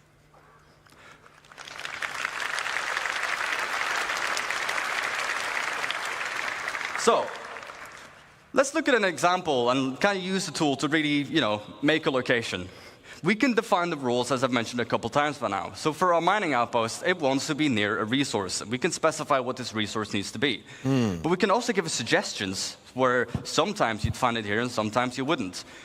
If the location has refineries, it might want to be near water to refine the resources. Yeah. Then secondly, we can define what buildings should be there. So obviously we need mining buildings, houses for people to live as well, and even power buildings that we can leverage with the resource network. 𝗙𝗏𝗏𝗃 will intelligently figure out where the place is and what needs to be at the location. Next up, farms. Its rules, well, temperature. Not every plant can live in every temperature, but the same with soil type. Only certain plants can be in certain grounds. And then we can query the seed map to determine what plants you would find there. What are the harvestables? As for the targets, again, farm buildings, obviously, power buildings, houses, but even animals, such as our beloved quasi-grazers. And last but not least, derelict ships. We've got these all over the place currently. Rules, well, they'd be close to an anti-air because they would be shot down. But even in harsh flight conditions, such as mountains or low visibility, you'd probably most commonly find them. Targets, well, crash ship parts, of course. Sometimes you'd find the full remains of a javelin, and the other time you might just find the nose of a starfarer laying around. A javelin? Oh, wow. Let's talk about coherency. Is this live all Sure, day? we can Well, scatter all not these all day. locations, everywhere on the planet. I think it goes until but we can do better. 2 o'clock my you don't time, just I want to find think. an outpost completely 1 on its o'clock? own, right? We want to make sure it really feels like Central people time? have built their lives here. So, It's early. let's I talk mean, about some missing bits. We want to tell tighter stories. But we will have people's breaks in lives, between. But also logical exploration. If I find one thing, I expect to find something similar or something else. this is just the nearby. first presentation. We also need more data control. What defines one mining outpost being different from the other ones, aside from the harvestables? And also give the narrative developments. Make sure people build near rivers, on mountains. They build near town halls. They build near distribution centers. So to hit that bit of our benchmark, we make sure that locations are near each other and group them together. The effect it gives is a fully developed landscape with vistas and points of interest all over. And we group them together in what we like to call a cluster, like this one, that has 13 locations. Cool. Let's talk about clusters. Clustering means generating locations near other locations. So, for example, if you find a distribution center, just like It has to be a nightmare? No. would find forward operating bases next to them. No, they have If the you go even technology, further man. out, It's you'd find mining outposts to funnel only those thing resources is to the FOBs. to Go out even further. It's like in you'd every find business. caves You have around to them, 'cause that's where they educate might find some of the gems. your people who work there and give them instructions And then we can to even do it. specify the data on a cluster They could have level. done this 10 years ago. All of the factions that live at this whole cluster, any mining outpost, that would be the same people, but also what commodities Don't forget, they the sell, problem with CIG find out is what resource you'd find. the management. It was always the So management. let's look at an example of the cluster. Chris Roberts as a We have our mining micromanager cluster. and Again, not we can really define giving what the rules power we should to have. other people. Rules, well, That was a near big problem. resource, just It- like it the is mining improved. outpost, but also it needs to be on a lawful planet. We can target on a planetary scale where they would need to be. Think They about need how many protection. people they As for the already targets, well, hired for those caves, jobs. Mining outposts, but even trade posts. They have a lot of coders, engineers, Let's go to the other side of the spectrum. 3D artists. They have enough people to do Before all I do that. so, I forgot. Data. We can, on a cluster level, specify, again, what mineral commodities, but also what harvestable types you'd find are in that region. Now let's look at the other side of the spectrum, an unlawful cluster. What rules? Well, they need to be far away from any other cluster, because they want to be isolated and do their evil deeds on their own. Unlawful. And also on an unlawful planet, such as somewhere in the Pyro system. For the targets, outlaw outposts, crash ships because they would shoot them down, and also ruins from just places they just completely overrun. The data on this one, you'd find specific loadouts, and they'll be using weapons that you wouldn't find any in other legal system. And these weapons will be sold at the shops in these regions. They have been busy, that's for So, sure, yes. Now that we have a cluster, let's go even And they bigger. will be more busy with more star systems Just coming like our online. locations, we can put clusters near other clusters, and we group them together. I mean, what if we have all ranging these between planets 10 to and there's 15 nothing on it, locations each. right? And we group this into what we call So a this is sector. important. Like this one, that has about 120 locations. Wow. However, on a planetary scale, we can define how many sectors we should have, with each their own data and persona. And every single one of these locations is now ready for the mission system to hook up and give you gameplay, and for you to find a bunch of places on your own.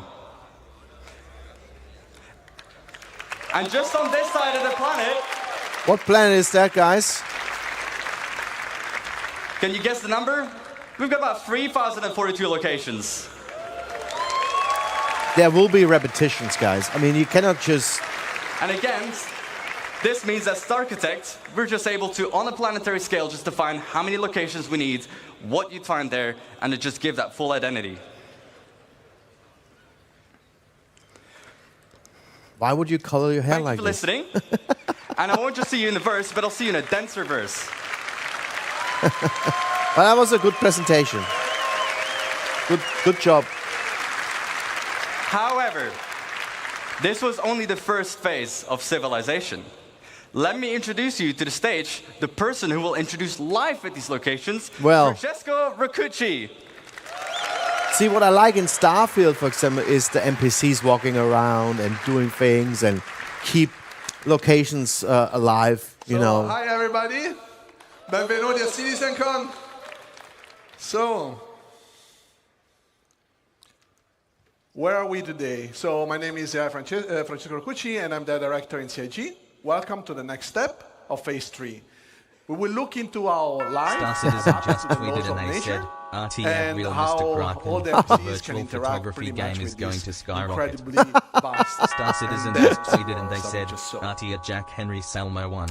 So up the to this first point, section we have is seen how already we are blowing building my the mind. worlds. Swamps, We start from the forests, physical data set, density of and explorable this is to places. make sure that what you see Holy is hell, not just today is beautiful and realistic, but also physically accurate. So the distribution of the elements that we have seen and the location and the POIs are influenced by geology, mission, narrative, and the lore. Those locations cannot be lifeless. We want the planets to basically leverage the space that emerge with life. So from an AI perspective, I will categorize the elements of those worlds into 4 macro groups. Emergent environment, that is everything we have just seen being built out of the physical data set. Users-made locations. So this includes everything that our designers or you players will create in the world. So something that That's is true. mankind-made. We will create and locations as well. predefined in the environment. With base building. Interior of those locations. Now, this is very connected to the previous point. The difference is that they represent usually a confined space where there is much more tight interaction. And for NPCs, it's a lot about interaction with objects that we are usually used to in our everyday lives. And then the day and night cycle. So in essence, the passage of time. That so far didn't have really a lot of impact on the gameplay. So to allow life to respect this world and conform to the rules that this environment defines, well, we want to improve our tools and workflow, and we want to distance ourselves as much as possible from a designer-driven approach. This is because, first, it's labor-intensive. It can be prone to bugs, but also because the scale of the worlds that we've just seen are very hard to be designer-driven in the markup. So we want to improve this workflow, and we will see how manual markup is also not usually the best option, because with these worlds that are heavily impacted by users and changes and customization, it's very hard to know in advance where interesting things are. So today I want to show you a couple of examples of what the AI team has been focusing on to make these systems supported and scale correctly to support these vastly dense dynamic worlds. So we'll look at perception in light and dark environments and dynamic cover generation. So attacking an outpost now must have a level of depth that goes beyond what we had. So layouts of the environment can change, vehicles may or may not be present, and PC can be anywhere. And if it's a bright day, well, we will be more visible. Look at these redwood But our trees in the enemies back. will also be Wow. more visible. And if you choose to attack at nighttime, well, we'll attack in shadows. During darkness, it's going to be a bit harder to see our enemies, but we will also be harder to be spotted. And it will give us more opportunities to be stealthy and sneaky. How do we do that? So as you see, there is also a lot of different light conditions in this outpost.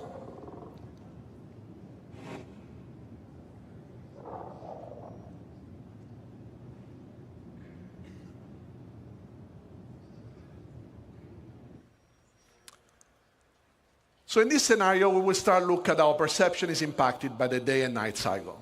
On the planetary surface, as we've seen in the outpost, natural and artificial lights are the 2 elements that will impact vision. And knowing that, you can use this to leverage your gameplay style to exploit basically all the environment.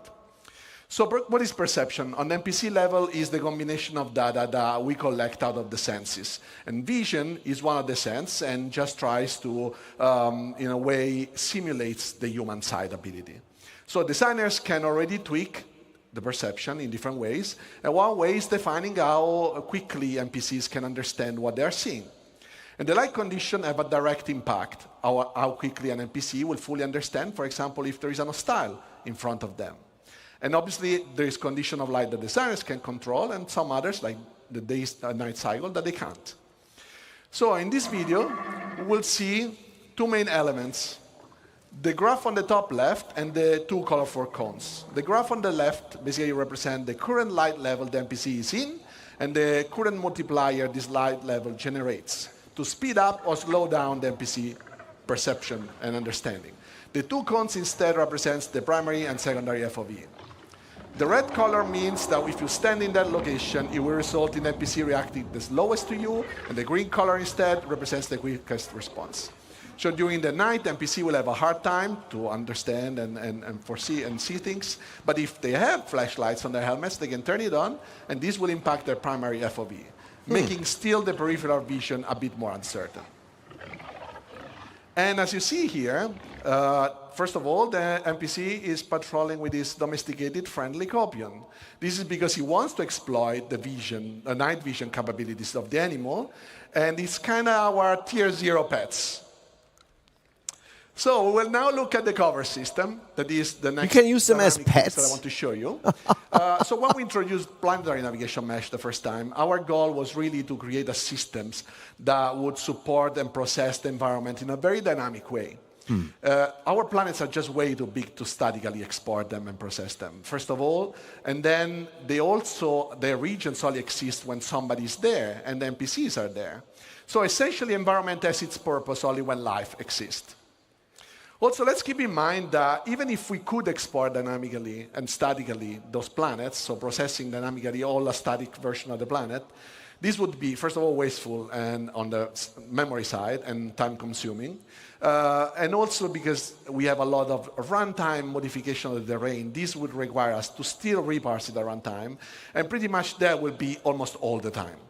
So to generate the cover data, we want to leverage the navigation mesh system. And what we do is, as you see here, the blue polygons are basically where 𝗙PCs can walk, and the green ones are what we call cover surfaces, that are our simple representation of the environment, what 𝗙PC uses to understand if they can hide behind something and if they can shoot from some positions. So up to now, we have an approach where designer would be a designer-driven approach. Designer can define in the locations where cover was interesting. They could mark it up, either the location itself or prefabs, and then with a special entity that would just sample dynamically the environment, but would still be designer-driven. This is obviously a good approach it's also a standard approach in gaming industry, but what about all those organic and inorganic elements that get scattered with a new system? Like if designers want to iterate on these ones, for example, and they want to change the physical data sets, those scattering tools will just change completely the layout. And what we want is that designers can do this change without being afraid of doing it because the gameplay was, predefined and controlled, and now they can just make something beautiful but also fun. Besides that, yes, we did have a prefab approach where you can build stuff out of small building blocks.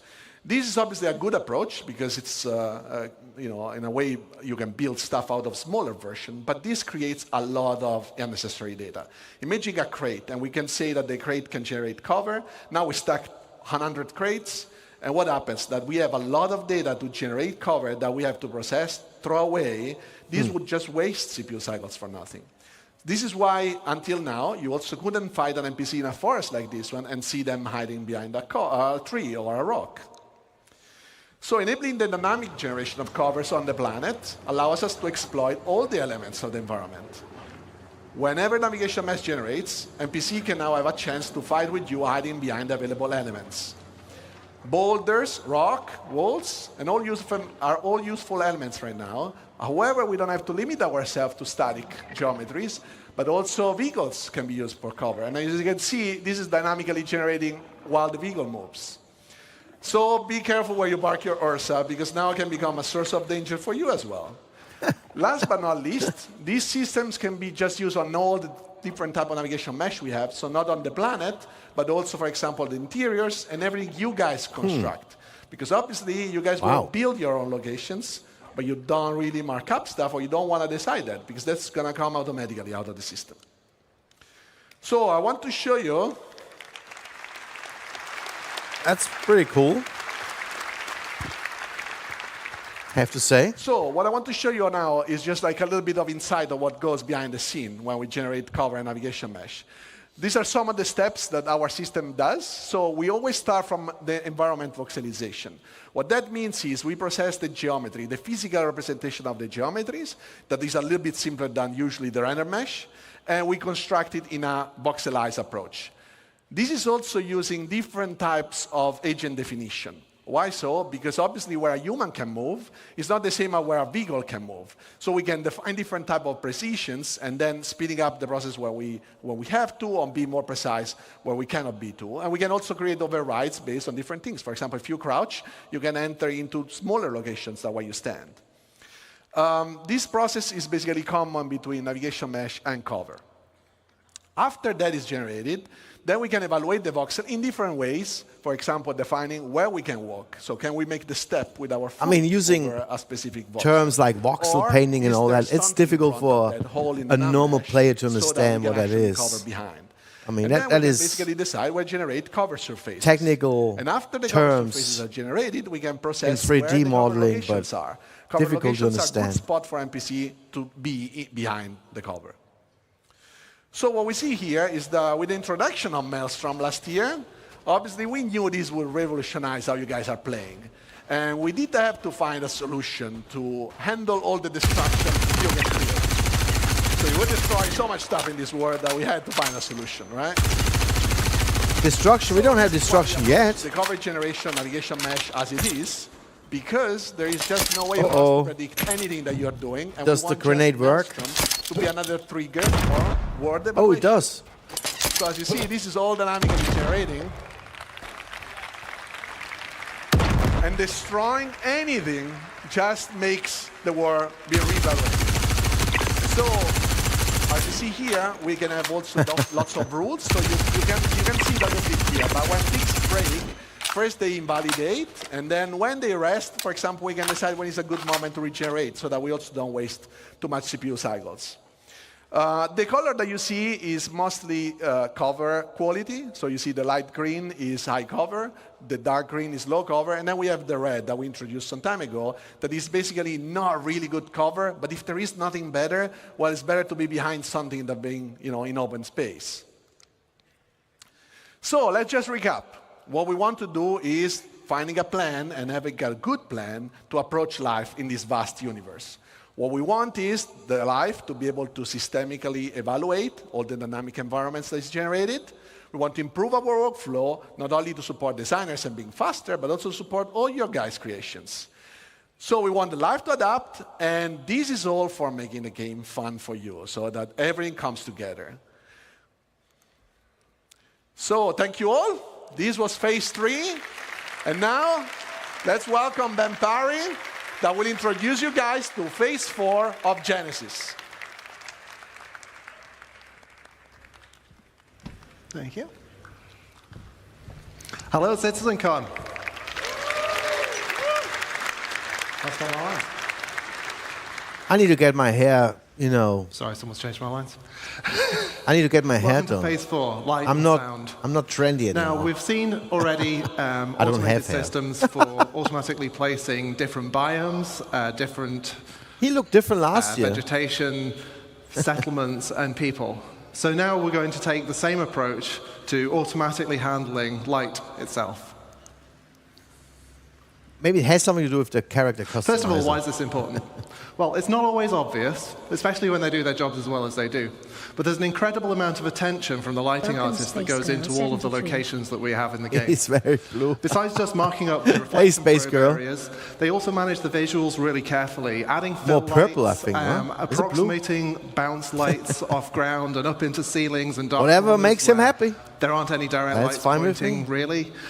And the problem is, not only does this take a lot of time. For me, it's important that he really does a good job at constrain the style CIG. that they're using, it's simply not possible. If you've got a planet full of forests and, 3,000 and something place locations, you're going to be exploring places that no artist has ever visited. No, they've not looked at, and they're certainly not going to be able to have tweaked it for you. So we need something that works completely hands-off.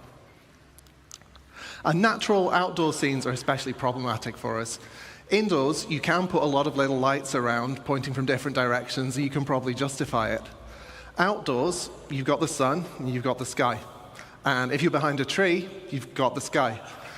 And so you need that skylight to vary. Now,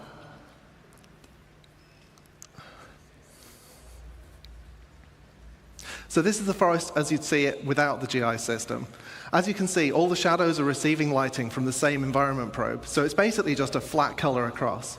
We replace that with around 40,000 mini ray trace probes. Each of them has their own view of the sky, and so that gives you way more contrast and variation as you move in and out of the canopy.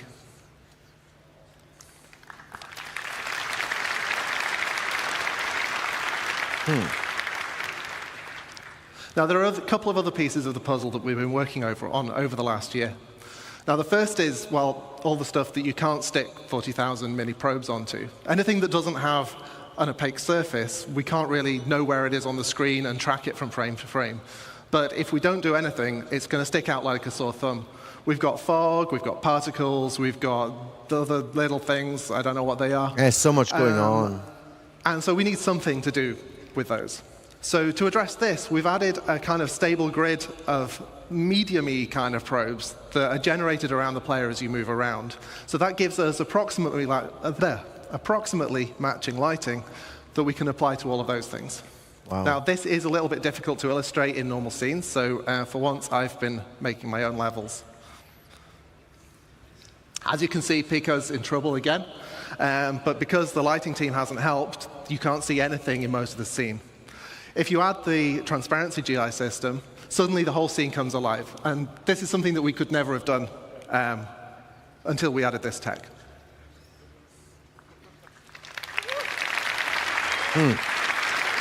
He's being abducted, yes. Now, the other piece of the puzzle is glossy reflections. Now, we've got a fair few shiny objects in the game, you may have noticed. And we've got the same problem that if we fix the lighting on one thing and then the reflections don't match, it's going to look terrible. Also, ray tracing reflections is really cool, and we wanted to do it. And the challenge here, though, is that the ray trace reflections you're going to do, they're not just mirrors. Like, we've got a whole range of objects in the game, from like a scuffed hull panel all the way up to chrome-polished pipes. And we want the same system to apply globally across that.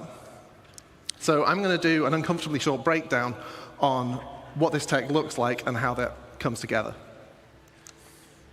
So here's what we need to beat. Now, obviously, it reads as shiny, but there's this kind of fakeness to it. It kind of looks a bit like it's flying. So let's see what the ray tracing looks like. Yeah, it's really noisy and horrible. We need to clean it up. So what we do is we let pixels share their data in space,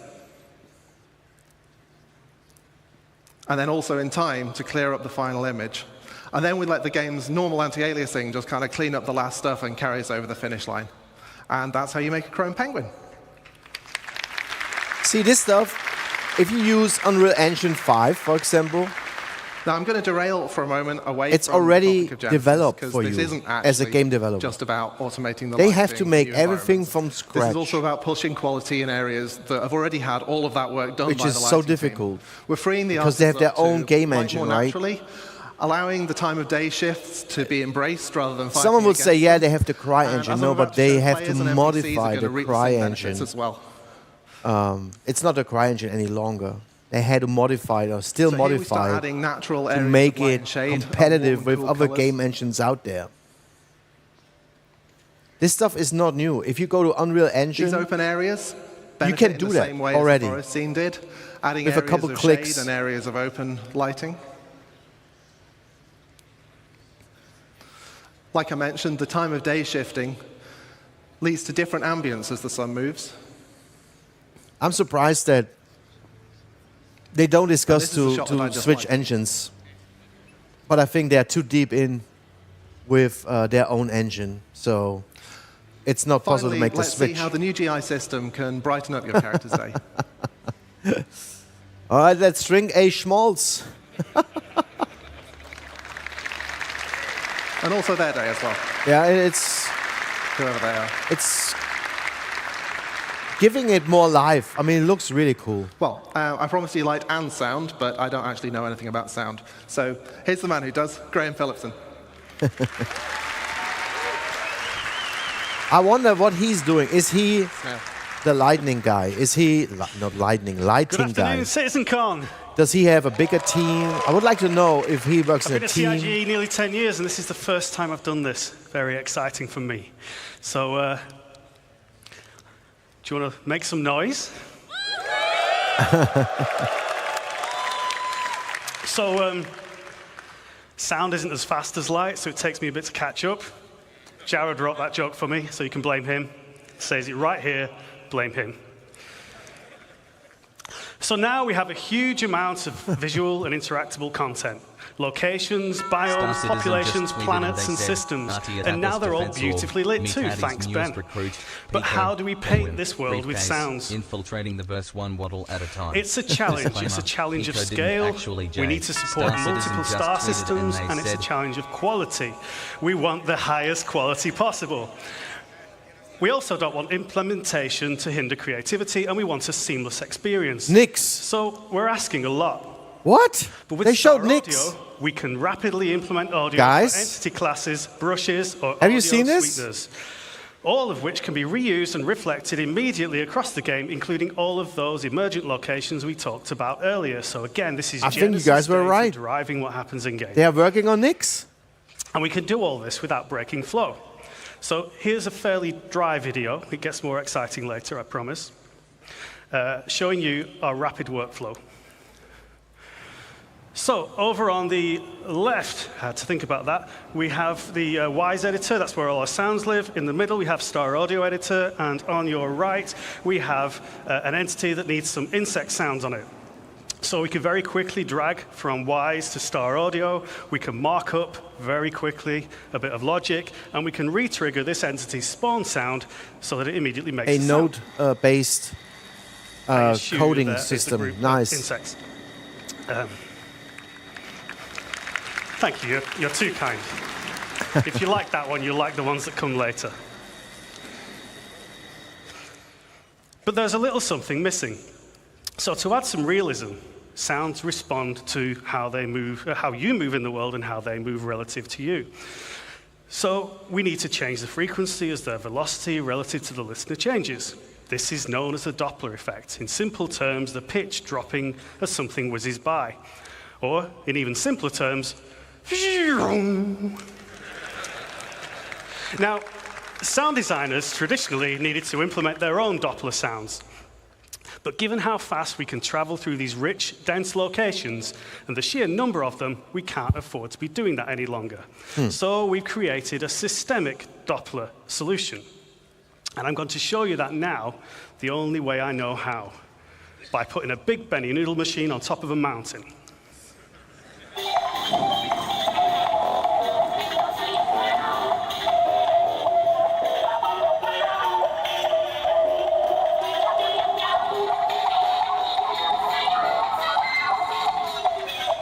So you can hear the pitch and tempo changing as we move relative to the Benny noodle machine, and this is all fully systemic, no special treatment for this sound.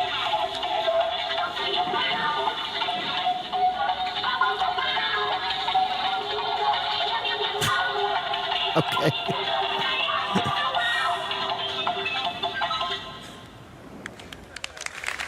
Okay. And I expect the noodle bar to be very busy after that commercial. So how does it work? Well, the listener is surrounded by variable time delay buffering, not the horrible kind of buffering you get on the internet. This is a really nice kind that helps the game sound good. Each buffer represents a section of the sphere around the audio listener, and the audio is mixed into these buffers at a position that is appropriate to the object's position in the world. Changes in the position are applied to the delay buffer by interpolating the audio data. But that's not all we're doing here. Now, I know there was a bar citizen yesterday, so some of you may not be thinking as fast as you might normally. But you may have realized that by buffering the data in this way, we're not just creating a speed of sound. We are not just creating Some people a Doppler effect. might feel very terrible We today. are indeed, and I just spoiled my own line, creating a speed of sound effect. So, introducing systemic speed of sound to the game, I now have a couple of minutes of video, and we go through rapid fire, looking at some fantastic examples of what this brings to the game, starting with a spaceship pass by that is supported tonally by the systemic speed of sound.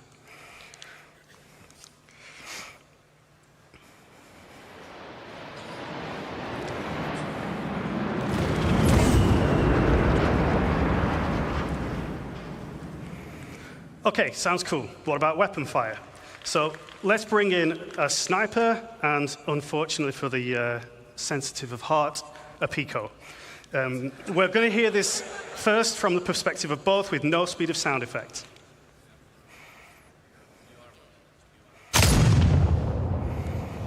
Okay, so that's, if you were at the 𝗙𝗶𝘁𝗁 perspective there, that's how you'd hear it in game right now. Let's hear it with speed of sound enabled, and this time we're just going to listen from 𝗙𝗁's perspective. So 𝗙𝗁's down before he even hears the shot. But don't worry, sounds good. He's not dead. Okay, let's finish him off.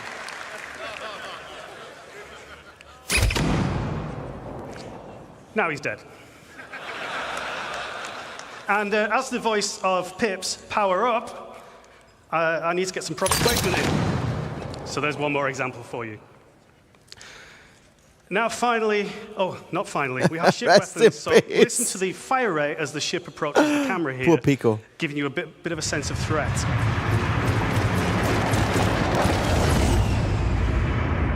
It's not too easy to tell what's going on there, but you get an increase in fire rate. Finally, the really cool stuff, explosions. So we can put a cinematic element, a shockwave element, and a delayed speed of sound effects. Oh, nice. That's nice. That was on Pyro. And that's way too cool to do just once, so we're going to do it twice more from further distance. So again, cinematic effect first when you see it. Whoa. Shockwave. And the explosion itself. Wow. This is all completely driven by parameters in the game, so we can do this for real whenever you drop a Moab. One more. Ooh.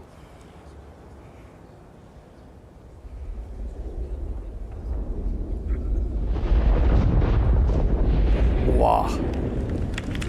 Wow. That is amazing. That's pretty cool. That's like, wow. That's real, man. So the speed of sound simulation gives you a better sense of distance, it improves the sense of speed, and it supports those amazing cinematic moments. It makes sense, gives you more immersion too. So, in summary, we're trying to make the game more immersive and respond to all this Genesis data and make it feel more real. And that's not all we can do. We can make sounds respond differently to changes in atmospheric pressure and resultant changes in temperature. So, for example, the sound will travel faster in extremely hot, high-pressure environments. We really look forward to getting this in-game for you and getting you enjoying it at home. Now, that's all from Phase 4 of the Genesis cycle, Light and Sound. So I'm going to hand you back to the amazing Ben and 𝗙𝗁 to bring us home with the final phase. Okay. Not bad, guys. Not bad. So, as Graham says, this is going to be the final phase of Genesis, and it's called Nature's Wrath. And I guess it's about we're weather. going to bring the very And planet hurricanes, itself to life. hailstorm. So, first off, let's start talking clouds. So clouds have got an atmosphere, have got to be one of my favorite visual features of our game, and they're truly awesome, but they're also completely static. Nothing has changed with them. So what we want to bring with Genesis is the evolution of clouds over time. It's the first book But this in isn't the just Bible, some simple yes. scrolling animation. We use the same physical you know, data sets that drove the biomes we talked about earlier and 𝗏𝗏, and these are also now I want to know a physical simulation of the when they are clouds using so they it can for form and in-game. dissipate When do in we see it realistic in-game? conditions. So this means things like the oceans, the prevailing winds, mountain ranges, and the temperature will all impact This is the all clouds. nice and perfect and But to great. complement these And more dynamic clouds, we've also improved what is our the lighting plan, model. right? So it now correctly accounts for how Rock light you like a scatters multiple hurricane. times inside a cloud. And this is important. Scorpions. Deeper lighting. German And band, the man. contrast against the sun's rays resulted in much more. They're vivid famous cloud in shapes like America. you see on the left here. Something we're all too familiar with in Manchester. Now, it would be awesome to bring this into context and show it on an actual location. Let's take a look at a quick scene to round this up. It's a nice day on the surface, but something's different. The clouds are moving, but they're not just moving, they're forming naturally. So if you in turn off the changing camera, shape. They dissipate as they glide on the speed atmosphere times 20. based on wind data, stratus and cumulus alike. So this is faster, okay? Now we start seeing the new cloud shading model come into play. We are seeing enhanced occlusion Oh, shut up. cover, emphasizing the sunbeams. Oh, wow, look at this. Interact with the clouds and seeing the Ooh. light shafts peer through the layers. Oh, nice. Now, as this is closing in, we can start to see the changes in visibility. You can just of the sit area. there. Winds of Light change. precipitation is starting. Previously, 1989, my we friend. authored static cloud shapes, but no longer. Wind of We change. didn't manually place a volume here. Its presence has been informed by Genesis data.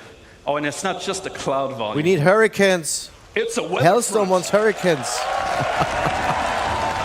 You can just sit there, guys, and watch Trying this, to the see weather. wind picking up, terrain and Spending rocks 2 hours in the getting game. wet, Vegetation, grass, and the overall environment Oh, man. are responding to the Screenshot weather. generation. The system is changing the world around us. It's gonna be at high You can levels. see puddles being formed dynamically in the dirt, properly responding to light, reflections, and rain droplets, making it it's getting really ominous and loud in here. I can Oh, boy. feel the danger. I think we should let this play out in the It's game. becoming days in space.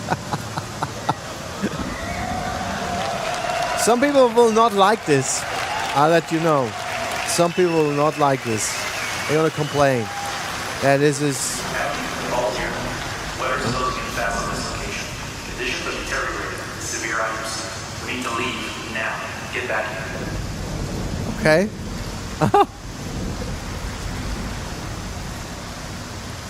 Evacuation? Need to leave now?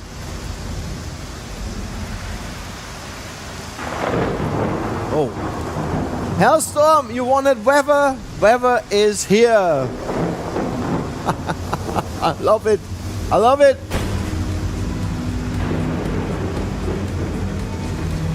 Thumbs up for that. I'm getting out of this suit now. Powering up and flying out. We'll need to switch to IFR. See you on the other side.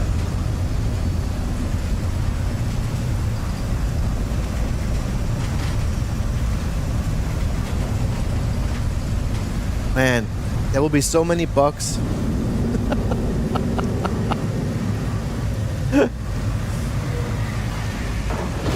Ooh. Oh shit.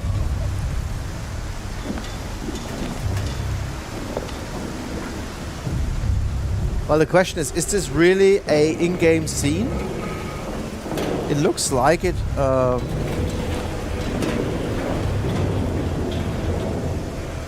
Yeah, you're gonna walk forever to your ship with the wind.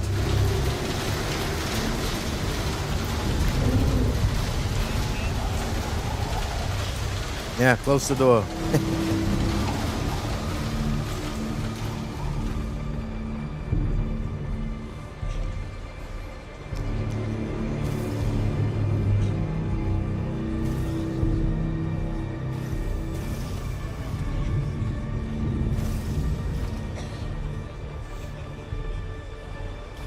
Welcome 𝗙𝗶𝗁𝗏. There is some kind of weather, Captain Robbie, but this is real weather. Remember when you try to walk to your ship because of wind and it takes forever? But this is on a totally different level. So when is this in game? I want to know.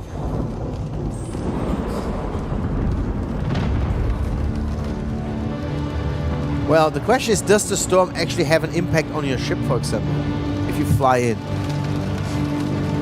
We might see this now. Ooh.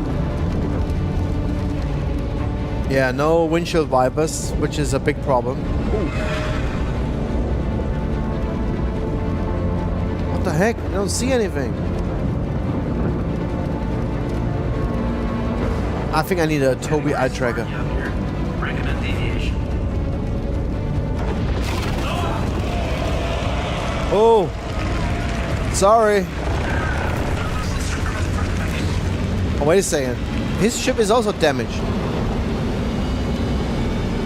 Do you see the red area? There you go. After rain, there's always sunshine. Wow. Star Citizen just tweeted and they said, Auntie at the Dark Lord, and 𝗙𝗵𝗁𝗃𝗃𝗃 What? Smiling face the comments. https://2.k/t.k/beyond-pyro. That's what we call the Falco maneuver to get out of there. Ali, please break this down for us. What did we just see? Yeah, so that was a combination of lots of tech we just saw that all combined together to make a really great cohesive experience. So we started with the cloud simulation, which wasn't really a cloud simulation, it's a weather simulation. The rain will appear not at random, but it's based on physically plausible conditions, so you have real weather fronts evolving across your planet all the time. We have a host of visual effects, like the rain, and then you have the atmospheric scattering that you get under the columns of rain. We had the puddles and the splashes and all of this type of visual effects. We saw the wind developing over time, and that introduced turbulence to the flight model, making flight very challenging.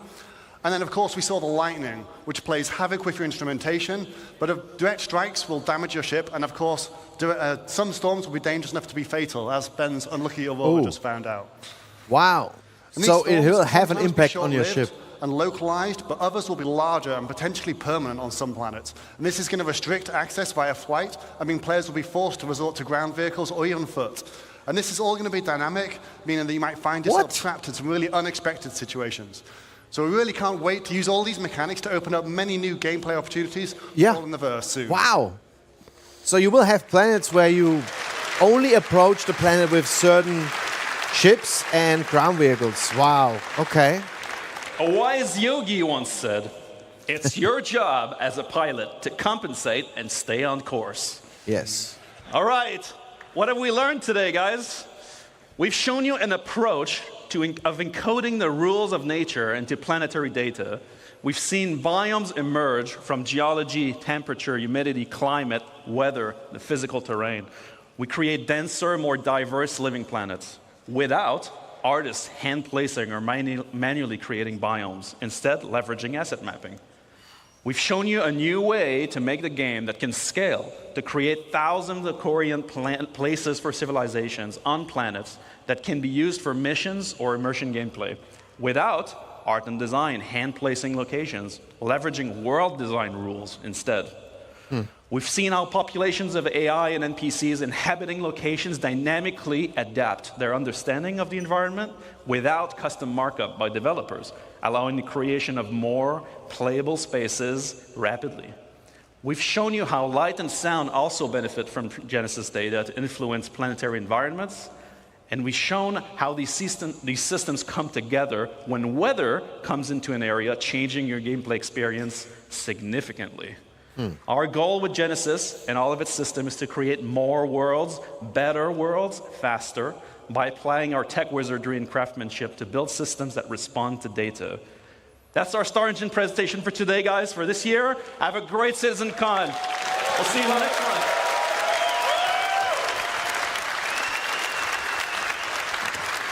one. All right, guys. Awesome.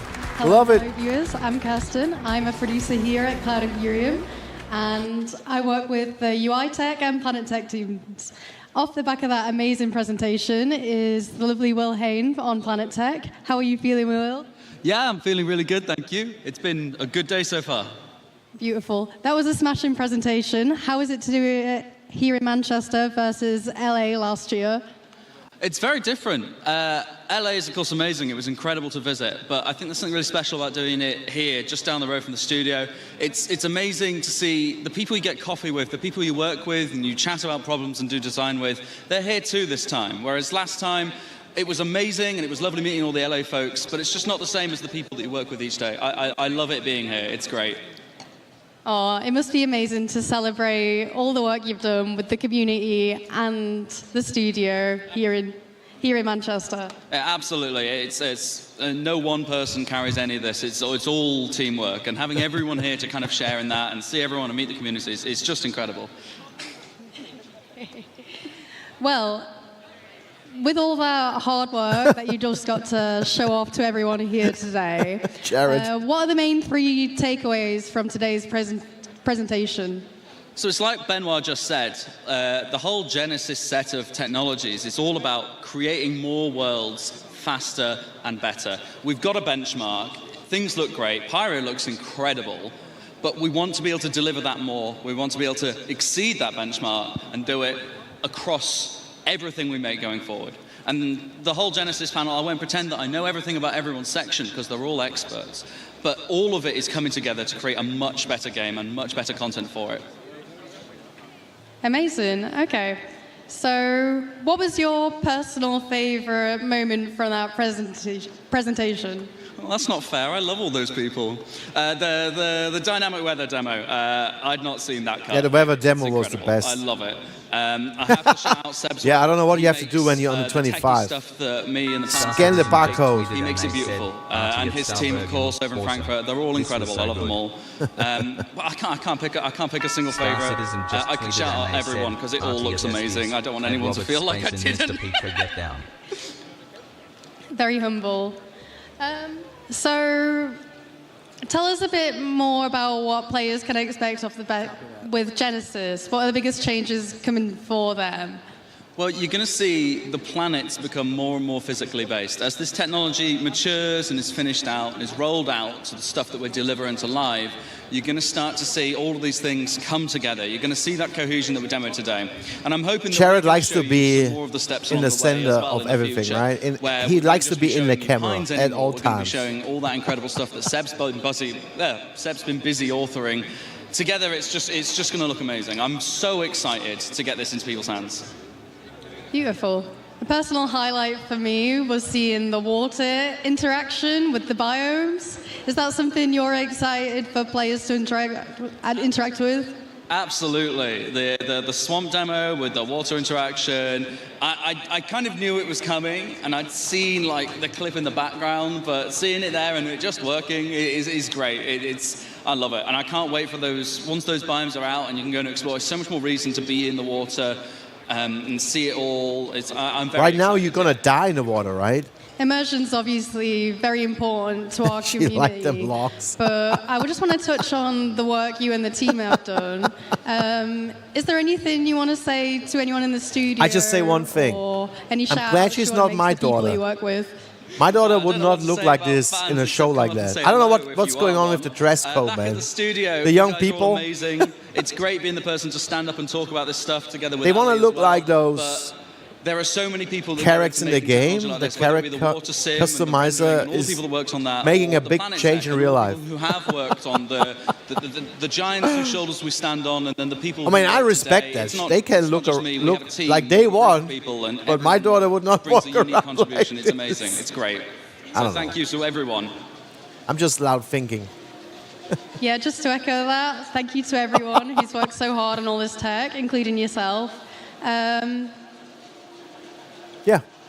Now she has a brain fart. What was your favorite bit? I like seeing the Pico get shot. Absolutely. Shoot that guy. He doesn't, we don't need him. What did they drink? Speaking of community, I think it might be time to throw over to Dan, who's checking out the community booths. Dan, are you ready for us? Yeah? Thank you, Kirsten, and thank you, Will. It turns out water is wet, and no one better to tell us than Will. Now, guys, we are here back at CitizenCon on the show floor waiting for the next panel. We'll be back in a little bit for that, but I want to continue showing you guys some of the awesome stuff we have here on the show floor. So I'm here now at the I don't even know how to say that. area. Monster Tech we had an awesome promotion with earlier this year where we have these great themed chairs. Look at this. This is an RSI branded Monster Tech chair. Let's get a close in on that if we can. The first thing I will do, RSI branding. During the break. Look at me. Look at me. I'm Chris Robertson. I mean, I let it run, guys. I'm Chris Robertson. But I have to feed my dog and get him out. Awesome area where players are playing Arena Commander in sort of a real D4D situation. These are haptic chairs. There's motors in the chairs. They're using our VKB branded joysticks. Coffee, and I might have to make more coffee. That's true. Oh wow, this looks cool. This is awesome. I would like to have this kind of stuff, man. Few people ever get to experience Star Citizen. I had a shot of Sam when she speaks. Awesome. If you guys are here on the show floor at CitizenCon, this is an awesome place. Come on, guys. You definitely need to check this place out. She's young. She's learning. You know. Doing well? You winning? Are you winning? These are the moments she's going to look. He's trying to figure 20 out years from now, she's going to look back and say, walk before you can run, in a sense. Don't look at that video. We have a huge video. crowd of people here, so it might take you a little bit to get in. I don't know what This was is wrong awesome. with As you me. can see, But continuing don't look the at that branding video. and the theme 20 years we from have now. Here, just excuse me, guys. We have in-game posters as well. We have a Leilani Addison poster. We have our ship showdown posters. All the theming here is that we were on This deck is, of the UEES Barbary here. Who was that? Above Manchester. Now, guys, we also have some the guy with the NASA shirt. He's a YouTuber. Community booth in a little bit, but first, I want to take 𝗙𝗵𝘁𝗶𝗀𝗏. a quick moment This to is also thank one of 𝗙𝗵𝘁𝗏. our other sponsors, 𝗙𝗵𝘁𝗃. So for those of you who are The guy with the NASA shirt. CitizenCon, you didn't even know this, but all of you are actually entered in a competition right now to win a free themed Star Citizen 𝗙𝗵𝘁𝗃. If you check into He was your helping bags, with the, you have a challenge coin. Every single challenge coin in every single one of your bags the- has a the unique chairs number on it. and the setup At the there. end of the show, we'll be pulling a random number that Hey, matches they one have of those those unique challenge coin numbers. with So make sure you have MGSM, the yes. challenge coin on you. Monster, If you what is don't, it? you're gonna That miss out, German because company. we have an awesome themed They build those chairs. 𝗙𝗵𝘁𝗃. They all I'm have actually these gonna throw it over jackets, to this Zeus Sam, jacket. who's going to check out that PC over in our interactive booth. Sam, why don't you show us what that looks like?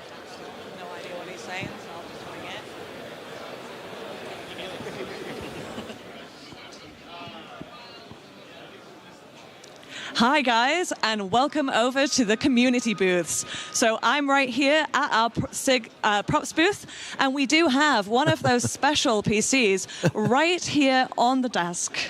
So if you guys want to see the what you Kovalex could be box. winning, hang on to those challenge coins. That is a 3XS PC from our friends over at Scan. Thank you so much for sponsoring this event.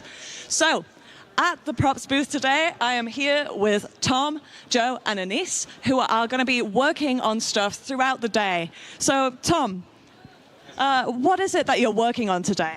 So we have the goodie pack that's going to be, part of the, if you bought it, you will have it. And we are doing some of the props that's going to be part of the pack. 142 euro. I'm doing Really? Yeah, the stuff that we Is have. it on the website? Amazing. So, how are you finding the atmosphere at CitizenCon? Is it your first time? Sorry, I was in LA last year and it was amazing, and I love this one even more. And I hope everyone feels the same way. And yeah. Fantastic. So, unfortunately, Tom is working on a project that shall not be named, so we can't really talk to you about this next question. But let's move swiftly on over to our Star Citizen props artist. Just ordered me one. Mr. Joe, how are you getting on? No, it's a nice jacket, man. Brill. So could you tell us about one of the props that you're most proud of from Star Citizen? Most proud of? Well, that's to come later. But at the moment, I think my most proud is the item banks, the infamous item banks. We're looking at the art school. But yeah, probably those ones. Amazing. Thanks so much. Well, we'll leave these guys to their very important work. If you want to catch them, you can catch them at any point throughout the event, both Saturday and Sunday. So go say hi and, give them some suggestions. They might make it into game. You never know. So on Get the me right one over too, here, please, as you can Grumpy. see, very popular booth. We have 𝗙𝗵𝗃𝗃, who are our amazing model makers, and they have done a lot of work for us in the studio as well. They are really good. So if you get I a like chance, their work. do try and visit their booth. It's really cool. They will be happy to show you guys all of their amazing work. And next, we'll take... imagine bumping into you here. Just happy to be here, as always. I think I'm going to take over for a little bit. There's a lot of stuff that I want to talk about because I'm a narcissist. Yeah, I'm going to go over this way, I guess. Yeah, so we'll catch up with Sam in a bit. So this is the Dan show now. Come follow me. Now, guys, as community producer, one of my favorite bits is getting to interact with you guys, the community. And one of the best parts about being part of the Star Citizen community is being part of an org. And one of our first orgs we're going to look at today is 𝗏𝗏. Now, 𝗏𝗏 is one of our awesome orgs that has a community. Oh, my org! You can see they're giving a ton of stuff out. Let's take a quick 𝗏𝗏 is one of the best theming orgs of out the there, booth. guys. They have some awesome Love video their stuff playing. We've asked them to turn it down a little bit because it's a little noisy here. But as you can see, they have some awesome giveaways. They have some awesome awesome stuff. They have some merch, which we'll be looking at the merch in a second. But let's make our way behind the booth. Is there a good way? That is a terrible idea if I try and do that. We're not even going to worry about it. If you can come on down and join me, though. How's it going, man? It's going all right. And you? Great. Thank you for letting me into the country. So tell me all about Nova. What's the history of Nova? Well, at the moment, Nova was established in 2948. Nova is a lawful and independent, self-sustaining organization where citizens from all origins can come together and create a better future for themselves and the people around them. Nova has quickly grown to become one of the biggest and most active organizations in the game. It's true.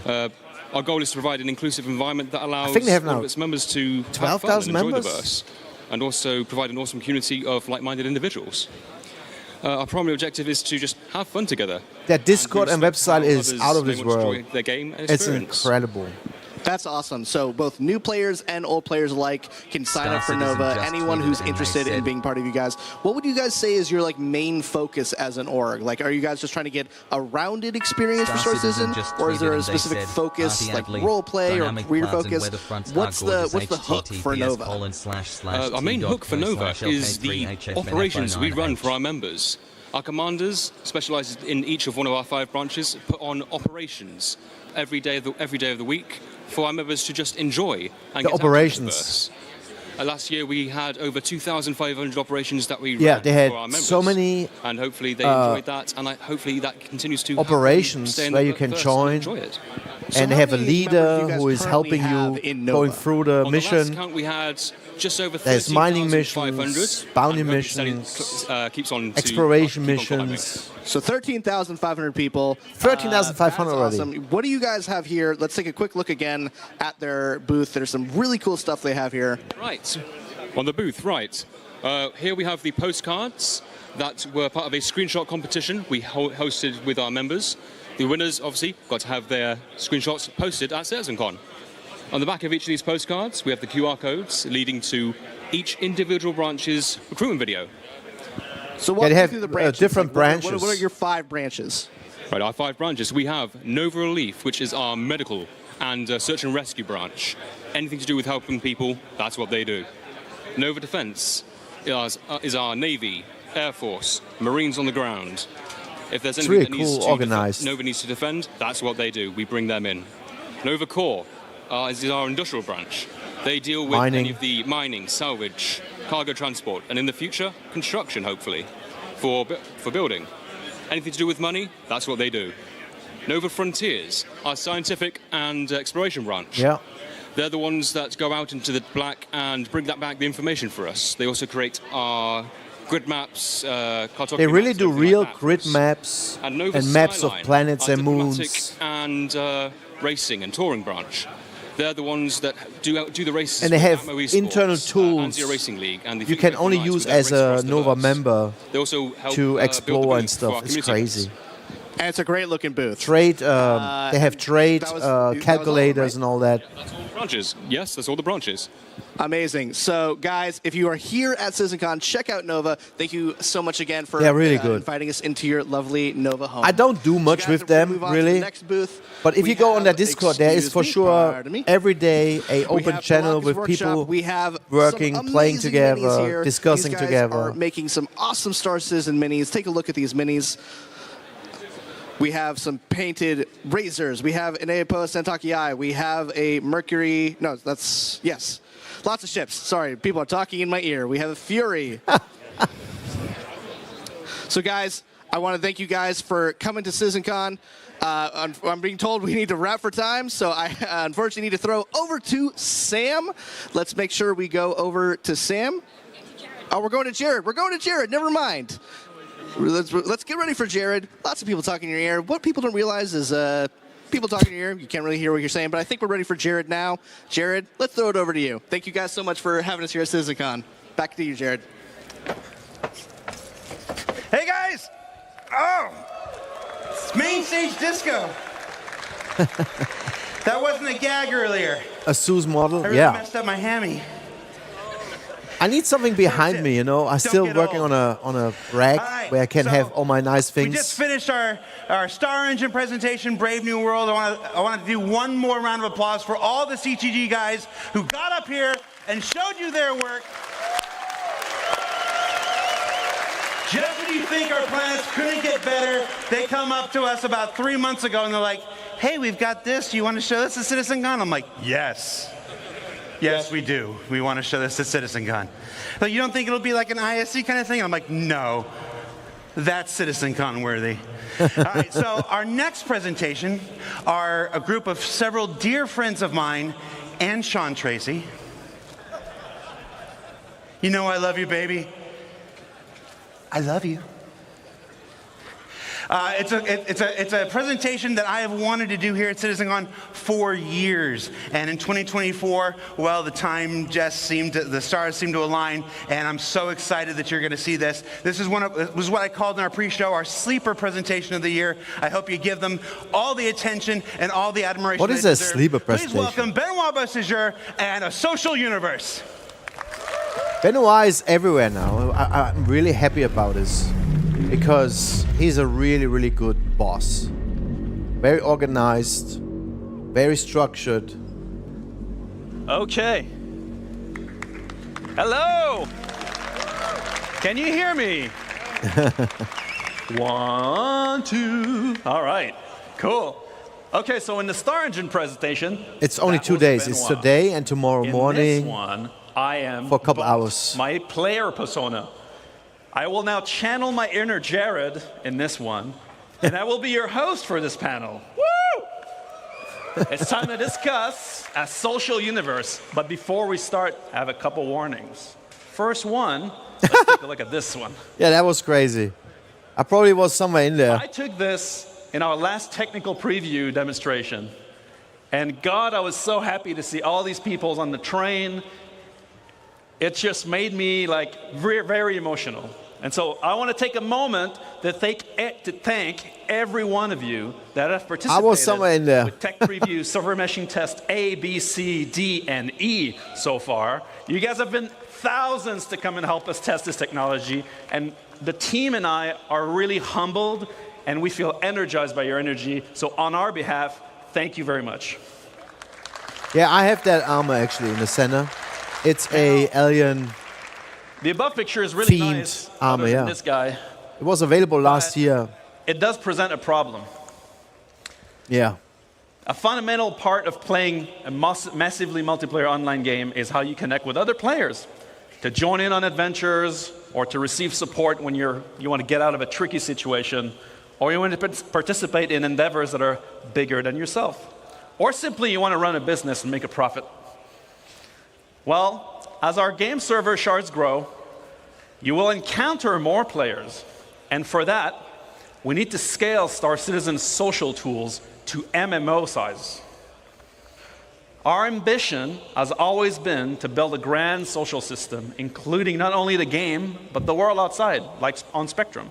Unfortunately, the focus has been elsewhere for a long time. Yes. We have neglected this side of the game in favor of others. For example, the Comlink app is by far the oldest application in Mobiglass. It's now time to correct this and make progress on this plan. Our goal, as a reminder, in Star Citizen is to cater to all types of players. Star Citizen in that respect is not a black or white. It's not an either-or kind of game.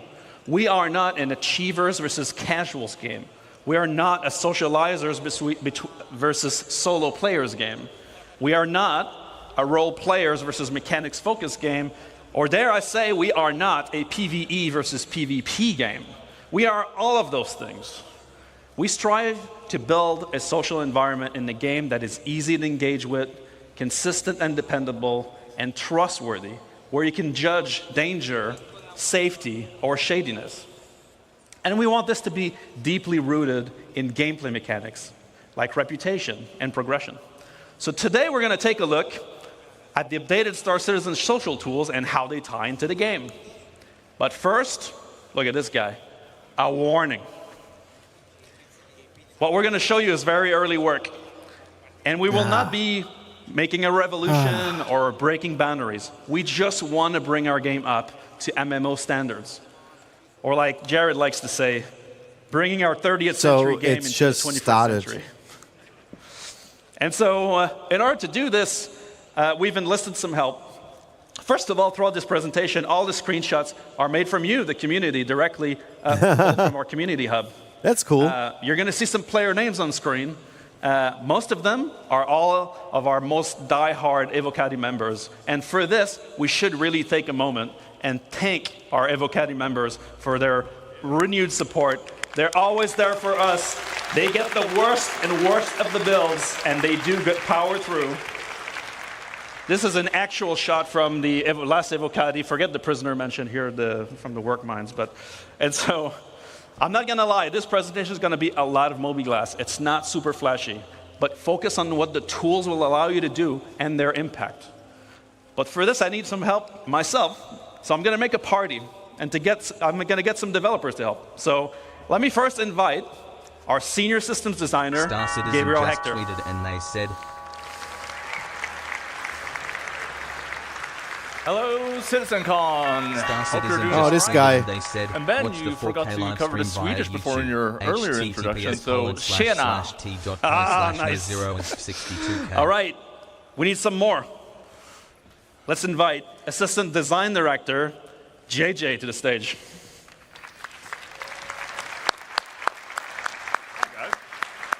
We have seen those guys many times. My spot's quite far away. Yeah, no, you walk it up. Walk up. Okay, so social universe begins with your friends. That's your closest group. It's the first go-to when you want to play. Our current friend system is dated. It includes things that are, well, not hopefully really we have friends. 4.0 in the So PDU my first soon. question goes off to JJ to kick us off. What are we doing to improve friends and friends management? So, we're taking our oldest app in the mobiGlas, the Comlink app, and we're upgrading it to a brand new social app. And this is now going to be your one-stop shop for all of your friends and group gameplay. Now, this is the new and improved friends list. So you'll notice, sadly, one of our oldest friends that we all have is missing, though, and that's 𝗏𝗏𝗏𝗏. Sadly, our friendship has ended with 𝗏𝗏𝗏𝗏𝗏. What?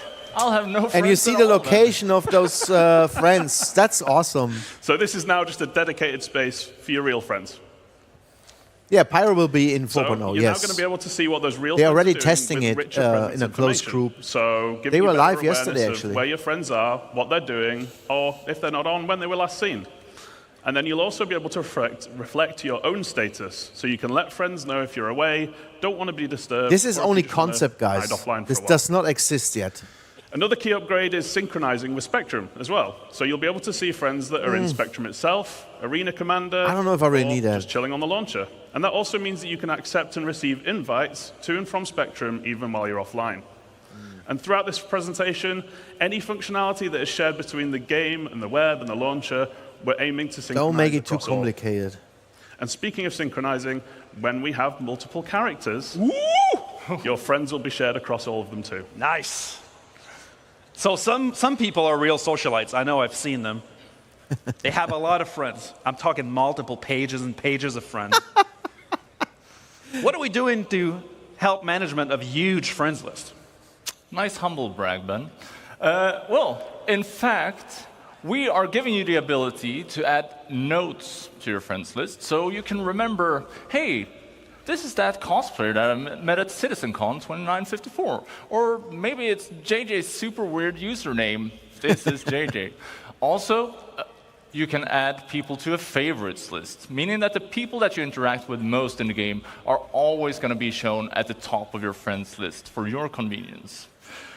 Additionally, we're moving the voice chat into the social app. And, well, why? Who are you going to call? That's the question. You're going to call your friends. You're going to call your party. So this is where it should live. So kind of like Discord. A lot of UEC there as well, Ben. I swear to God, I didn't dupe any cargo. This is just my personal allowance. Yeah, sure. All right, so that's all cool for 4 your close billion. buddies, but the one thing He has that 4 always billion in his happens account. when you meet people is that some of them aren't nice. App users, pad rammers, active griefers. You know?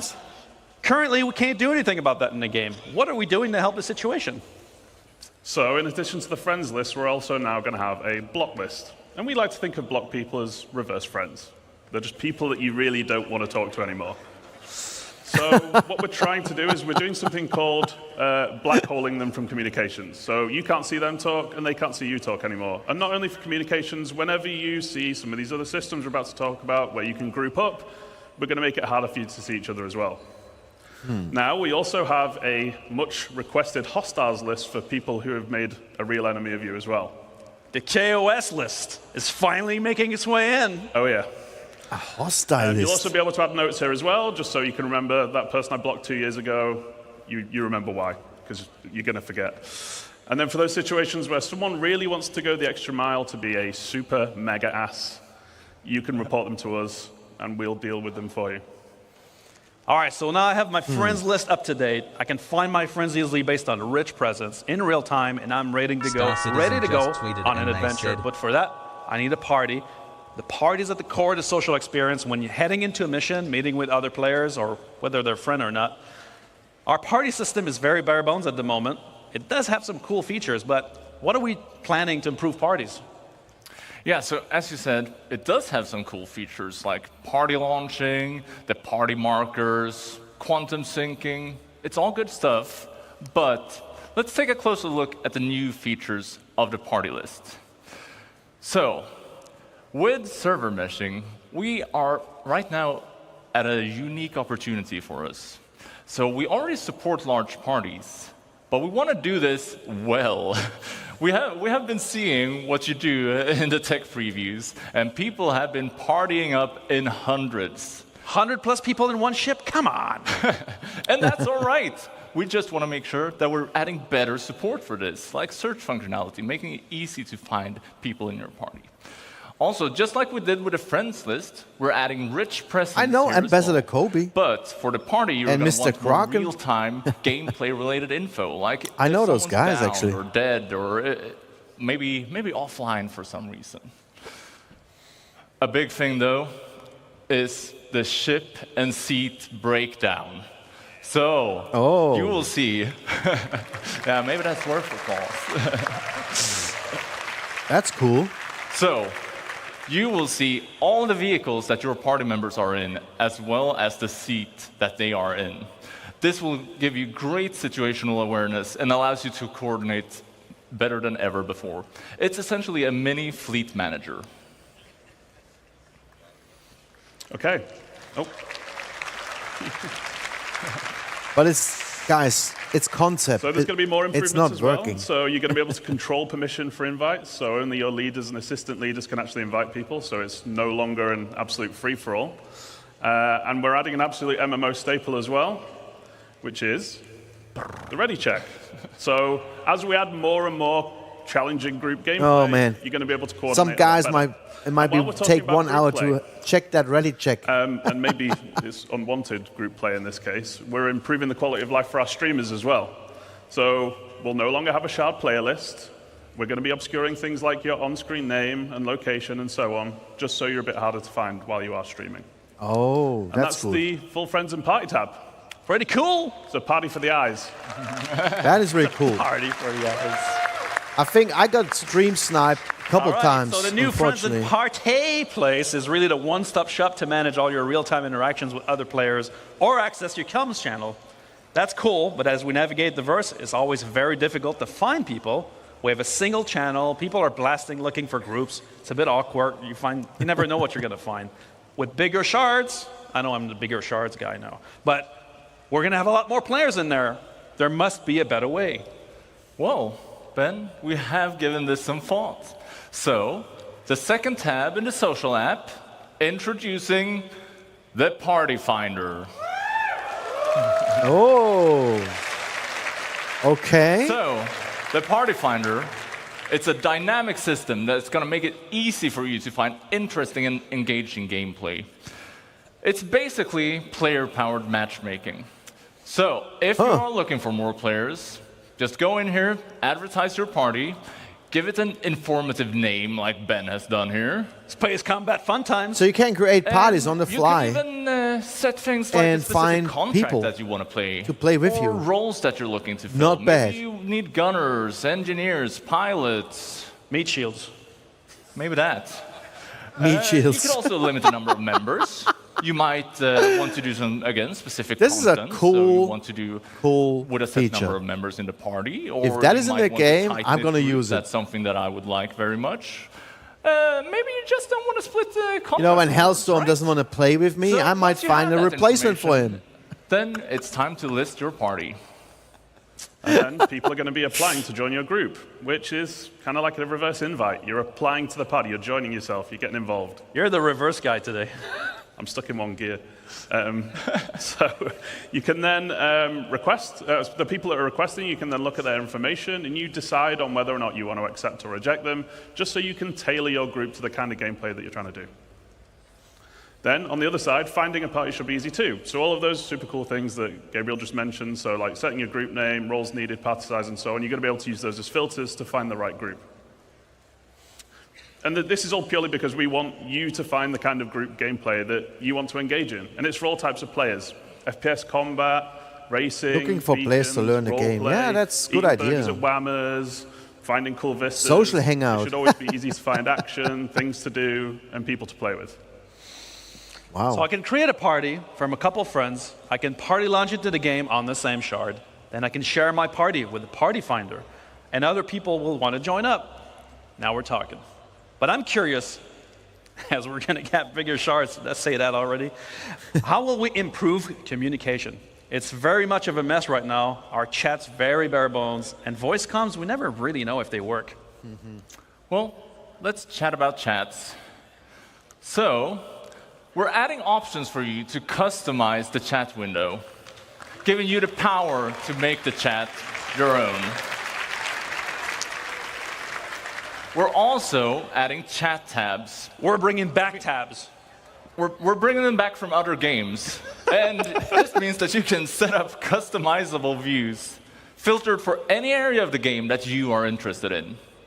And Ben, you had a UI team make a little mock-up of some of the other functionality we're adding, right? I sure did. I also got them to add the combat login. And they said, That's sweet. How kind of you. So, first off, as It's just a mock-up. We're It's making just slash concept. commands actually useful. So no longer just chicken dancing and flexing. It's going to be able to help you send messages to party, to proximity chats with say and /yell commands, as well as sending DMs to other players. What the hell, Ben? You said you were going to take Hey, you wanted a real example. Sure. So, another thing we're adding is that we're giving you the power to share information more easily via links. So, first off, here we have contract links. Links, taking wow. you to the contract manager for that specific contract. Cheesecake! Yes. That's a cheesecake. Yeah, cheesecake is maybe better than Centofred. Also, we are adding star map links. Let's have a look at what that looks like. This means that you can click the link and it will take you to the exact location in the star map. That is cool. Making it easy for you. That is really cool. But when? Another thing we're adding When? is item links. Soon, trademarked. And, well, you'll see why you want to link items in our Crafting Your Home presentation tomorrow. Lastly, we're adding player links to make it easy for you to connect your friends with one another, right? So while we're talking about comms, Sean just messaged us about 𝗏𝗏𝗏𝗏. Do you want to invite him to the party? I sure can, Gabe. We do need an expert to discuss VoIP and 𝗏𝗏𝗏 anyway. So you guys give us some air, remember hot mics, and let's invite Sean, Master of Faces 𝗏𝗏𝗏𝗏, to join the party.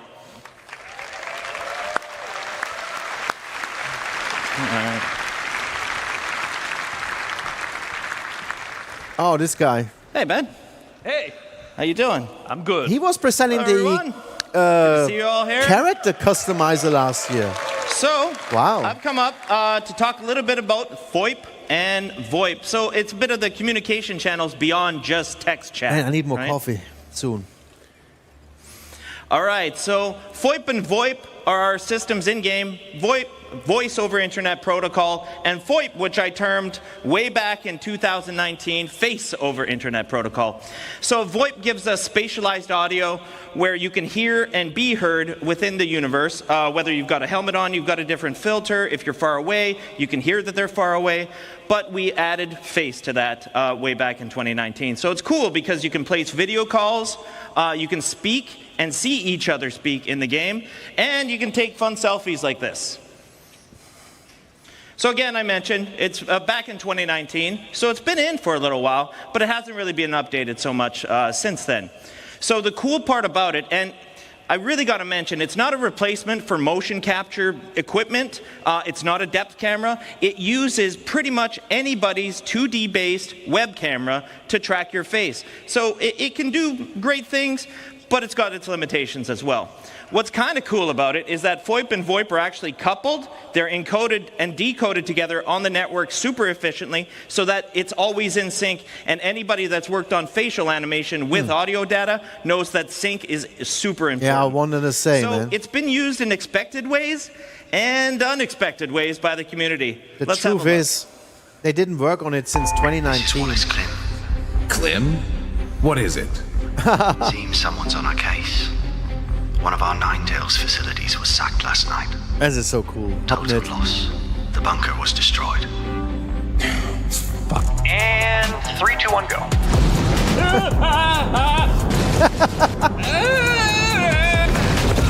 This isn't what they said it would be. The subject has crossed the perimeter. Most people don't associate ladies like us with salvage, do they, Shell? That's right, Mel. In fact, we're the best in the old system at salvage, aren't we, Mel? That's right, Shell. And you look like you get about a bit.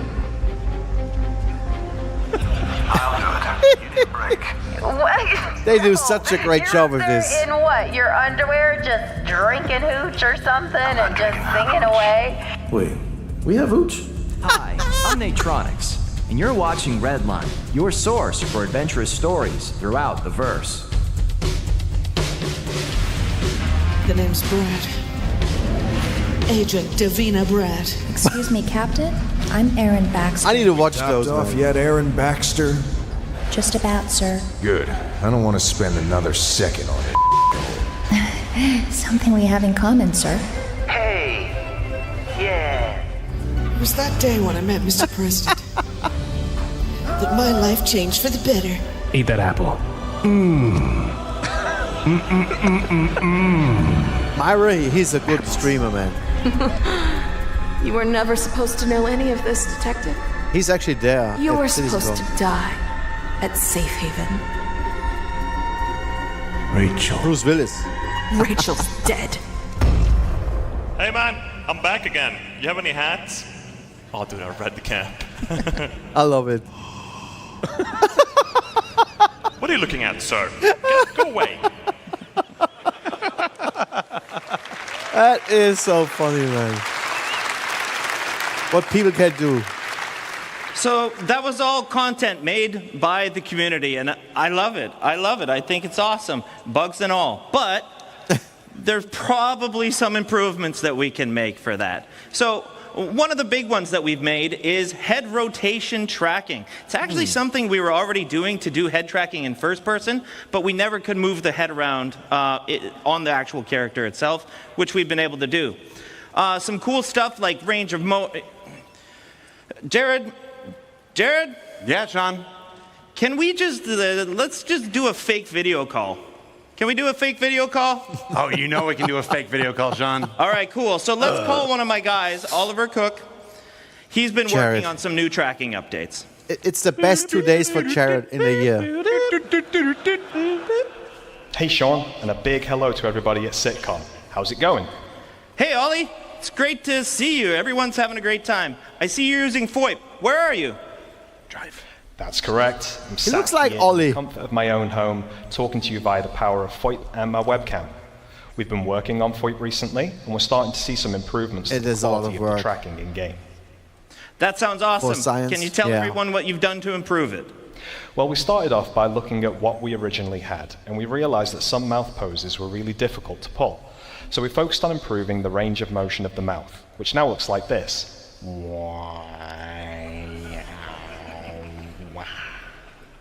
Hopefully, you can see there's more of a one-to-one relationship with what's going on in my webcam. And this has helped some of those problematic poses we were seeing before, one of which being a closed-lipped smile, which was quite difficult to achieve previously. We've also started to add in secondary motions that happen naturally when pulling combination face shapes, like squinting in the eyes when smiling or frowning. And when we combine these secondary motions with the wrinkle maps, it really goes to show just how much work has gone into these heads. Let's see how many wrinkle maps we can trigger, huh?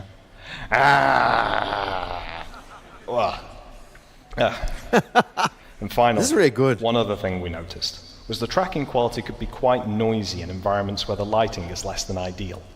So to combat this, we've introduced tracking stabilization, which helps to reduce the amount of noise we get from the webcam.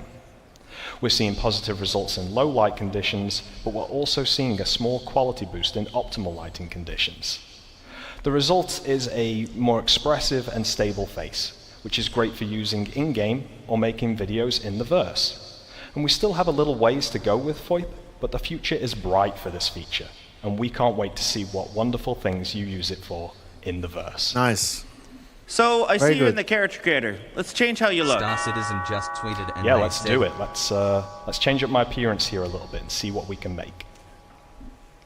The super cool thing about the character customizer is that it continues to track my face even when editing.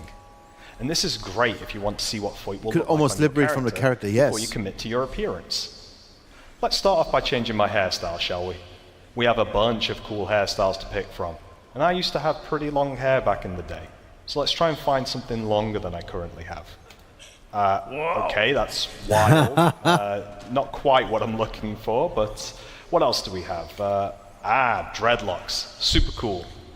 Not what I'm after, though. So he's doing this while changing his character. There we go. Much better. The fun thing here is with the head tracking, it's much easier to rotate around and quickly see what I'm going to look like. Let's stick with that for now. That looks good to me.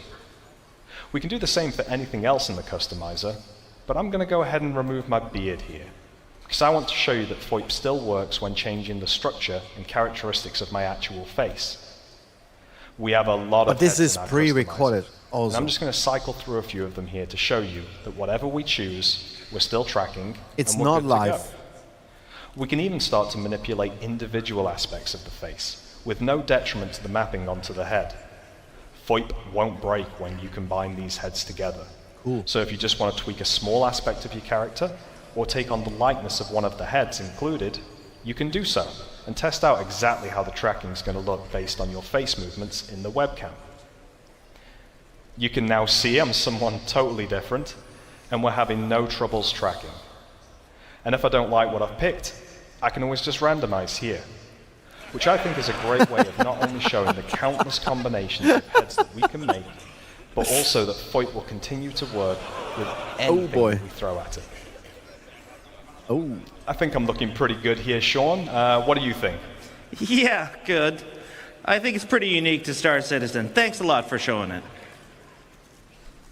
Anytime. And I hope everybody has an awesome sitcom. See you later.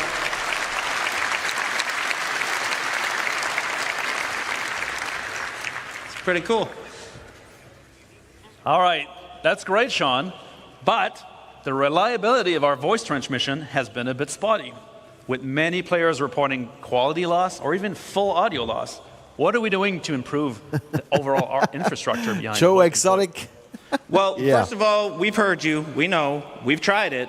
And it sometimes works and sometimes doesn't work. Nope. So what we're going to be doing is we're going to be updating the voice service and a total overhaul of the voice server. This is actually important, and we need to do this anyways, because we have to update the voice infrastructure for the much larger shards that are coming. So this is going to improve reliability and the voice quality. So one of the biggest things that we're going to be doing for you guys is to make sure that you have feedback in the game for when this is working and when this is not working. When you're transmitting, when you're receiving, you you really have to know. So whether that's picture-in-picture, whether that's an icon telling you you're transmitting, these are all going to be things that we're adding as we go forward with these features. Cool. Good stuff. What? Am I done? Should we get Gabe back on? Yeah, let's get Gabe back in here. Hey. Okay, there's room for 4. Yeah. There's a lot of people on stage now. It's a bit crowded, right? Can we kick Sean? Yeah, we can. I think we should kick Sean. Bye, Sean. Certainly do it. Bye, Sean. Bye, Sean.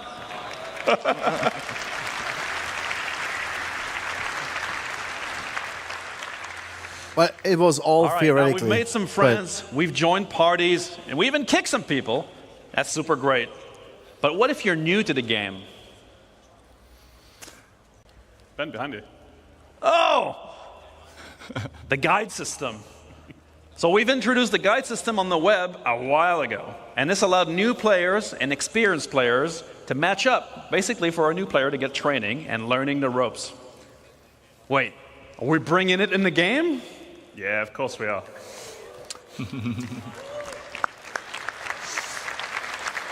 This is what was missing. So, a guide system in the we game. want to encourage you all to help one another. And it's very important for a game as large and as complex as Star Citizen is. And while we're improving how we teach you the game, it's irreplaceable to have another player by your side showing you the ropes. Touring. So we want to keep Trading, the guide base type building. on the website because there's already a lot of good ones there. And they already cover a very wide variety I've of never gameplay. done a And as race. we add more game systems, Racing. more guide types are going to get added too. I'm not a raiser. And base building's a great example of that, which is a little teaser there for tomorrow. No, teaser. You're tease. Oh, yeah. But now, how do you become a guide? So now there's going to be a list of requirements that you've got to meet. And this list will require you doing content like contracts, beacons, or many other I'm things excited as well. to hear about base And building. ultimately, once you've checked that list, you can then opt in to become a guide. And really, we've done this because we wanted becoming a guide to really mean something. And both down to in the yourself, blaze of glory. to other players, so they can rely on your I experience. cannot do it. It's not my thing. But why become a guide? Out of the goodness of your own hearts? No. You want to get paid. I Some want to of you get love paid. help, and a lot of you already are. But while I don't have time to get into specifics today, there are going to be rewards available for those of you that do put the effort in. Because we like to get paid. You do like to get paid. But ultimately, we want you to want to help. All right. So I've been doing a lot of guide stuff, and I've reached a guide level in a field that I like doing tons of content on. Or I'm a new player, and I need training in a key area. How does this all tie together? Let me answer my own question. It ties into beacons, trust, and rating systems. Or as we say internally, beacons, but actually good. Yeah. So beacons have been in the game for a while, but we are juicing them up. Yeah, so let's look at how we're juicing them up. So first off, tying into the guide stuff, we're adding a new type of beacon. So guide beacons. It means that if you are a guide, you'll be able to respond to them. If you need a guide, you broadcast them. And if you need a guide, you can be certain that whoever responds to them knows their stuff. So this is obviously good for new players needing to learn the game. But even seasoned players like yourselves, you're going to have a great use for this because there's always something new to learn in the verse. So you just post your question, you broadcast it out, the guides get alerted, they can accept it, contact you, and once you have the information you need, you take the beacon down, get out there, The service and beacon use your newfound knowledge. System Is great, but it's not utilized yet. Guide beacons here, but we're This will also help. adding more categories to service beacons. Now, all this beacon stuff sounds fine, but let's be honest. I have a friend, not me, but every time they use a beacon, they get ganked. How are we going to do? What are we going to do to make sure that whoever is answering my call for help is trustworthy? Are you sure that's your friend and not you? Yeah, okay. So we've got a few ways of tackling this, and one of them is actually subsidizing the beacons. So guilds contribute rewards to the payouts on service beacons, and we'll get to guilds shortly. But that could be money, reputation, or potentially other rewards as well. Because we like getting paid. And ultimately, that keeps the cost down for the people that need help, but rewards the people that are helping. And this actually finally makes it viable to do beacons for whatever profession you like to do. Yeah. Medics, refuelers, and repairers, just to name a few. But if you misbehave and you fail the beacon, there's no payout for you. So that's one incentive. Lock. The other is that we're adding a proficiency rating. Responders can earn that rating by successfully completing service beacons. Cool. You go from bronze up to gold, which indicates your level of experience and success, and only the top few will be able to earn. But what if I try to status, revive someone which in a essentially bunker puts and I you on a get killed? leaderboard And marks I cannot you as make one it of the there. best playing in your region. So when broadcasting, responders offer to help, and you'll see their rating. Then you'll get to pick who you want to help you out. Then let's say you're not very good, or you like to misbehave a lot. I should, if I accept Failing a a service beacon will beacon, I result should in be losing automatically in a party And then with repeat that player. offenders will enter the red zone. That would be very important. And then So you can only really enjoy the desperate same people are gonna security take you. level, for example, in a bunker. We're making the system much more robust to the point of automatically determining success or failure. So we're putting a lot of focus on making the system difficult to exploit as well, in the many different ways that it can be right now. Hopefully. No exploits. Criminal types, like you, Benoit, will have to get much more creative. So yeah, that's all great from the beacon broadcaster's perspective, right? Pretty cool stuff. But they're not the only ones getting ganked. The beacon responders, they're also in a bad position. So what are we doing for the beacon responders? Well, we want to give you some idea of the risk you're putting yourself into by responding to the beacon. Exactly. So we're adding trust rating. So if we look at this person who's looking for some help to repair here, well, you can see their last 5 recent beacons that they've broadcasted. They have 2 neutral ones. Something's gone wrong, but it wasn't necessarily bad or illegal. Then they have a red one. That's bad. They have been up to something. But they have also been successful with 2 That's beacons. pretty cool. So, well, at least you can assess the situation before going into it. It ensures your safety when doing a good deed. And yeah, I think that's it for beacons. So, well, we've got JJ? one more big thing I guess we need to talk about, right? Which we're really excited for. Oh, yeah. Look at that. That is exciting. I like this one. Did someone mess with the slides? In Sweden, we call this a double barrel. Well, it's not time for lunch just yet. So, who would like to talk about player organization? Well, well, well. Let's hear. It sounds like we've got a few people in orgs in the house today. But Benoit, you talked about this a while ago, right? It's been 84 years. So I was originally asked to outline the original ideas behind how organizations would work in the very early days of the project. A younger Ben, big ideas, same ideas, now action. You have no idea how happy I am that we're finally tackling this task and this design in the game to truly give you all the tools you need to make your empire in 𝗙SC. There are more than 70,000 organizations registered on the RSI website. 69,999 of them of decent size, and then test. Ridiculous. Too big. But all of those have custom identities, logos, charter. The amount of creative Montoya is going to be happy content yet. you guys have always produced They is always amazing. mentioned his org. Those orgs range from a small group of friends with just the name to large companies spanning a large amount of players with the intent That to is share the wealth, missions and Czech-Slovak campaigns together. org. Now we want to make those I think. orgs matter in the game. Should you choose to join or create an organization, we want this social aspect to be part of your progression.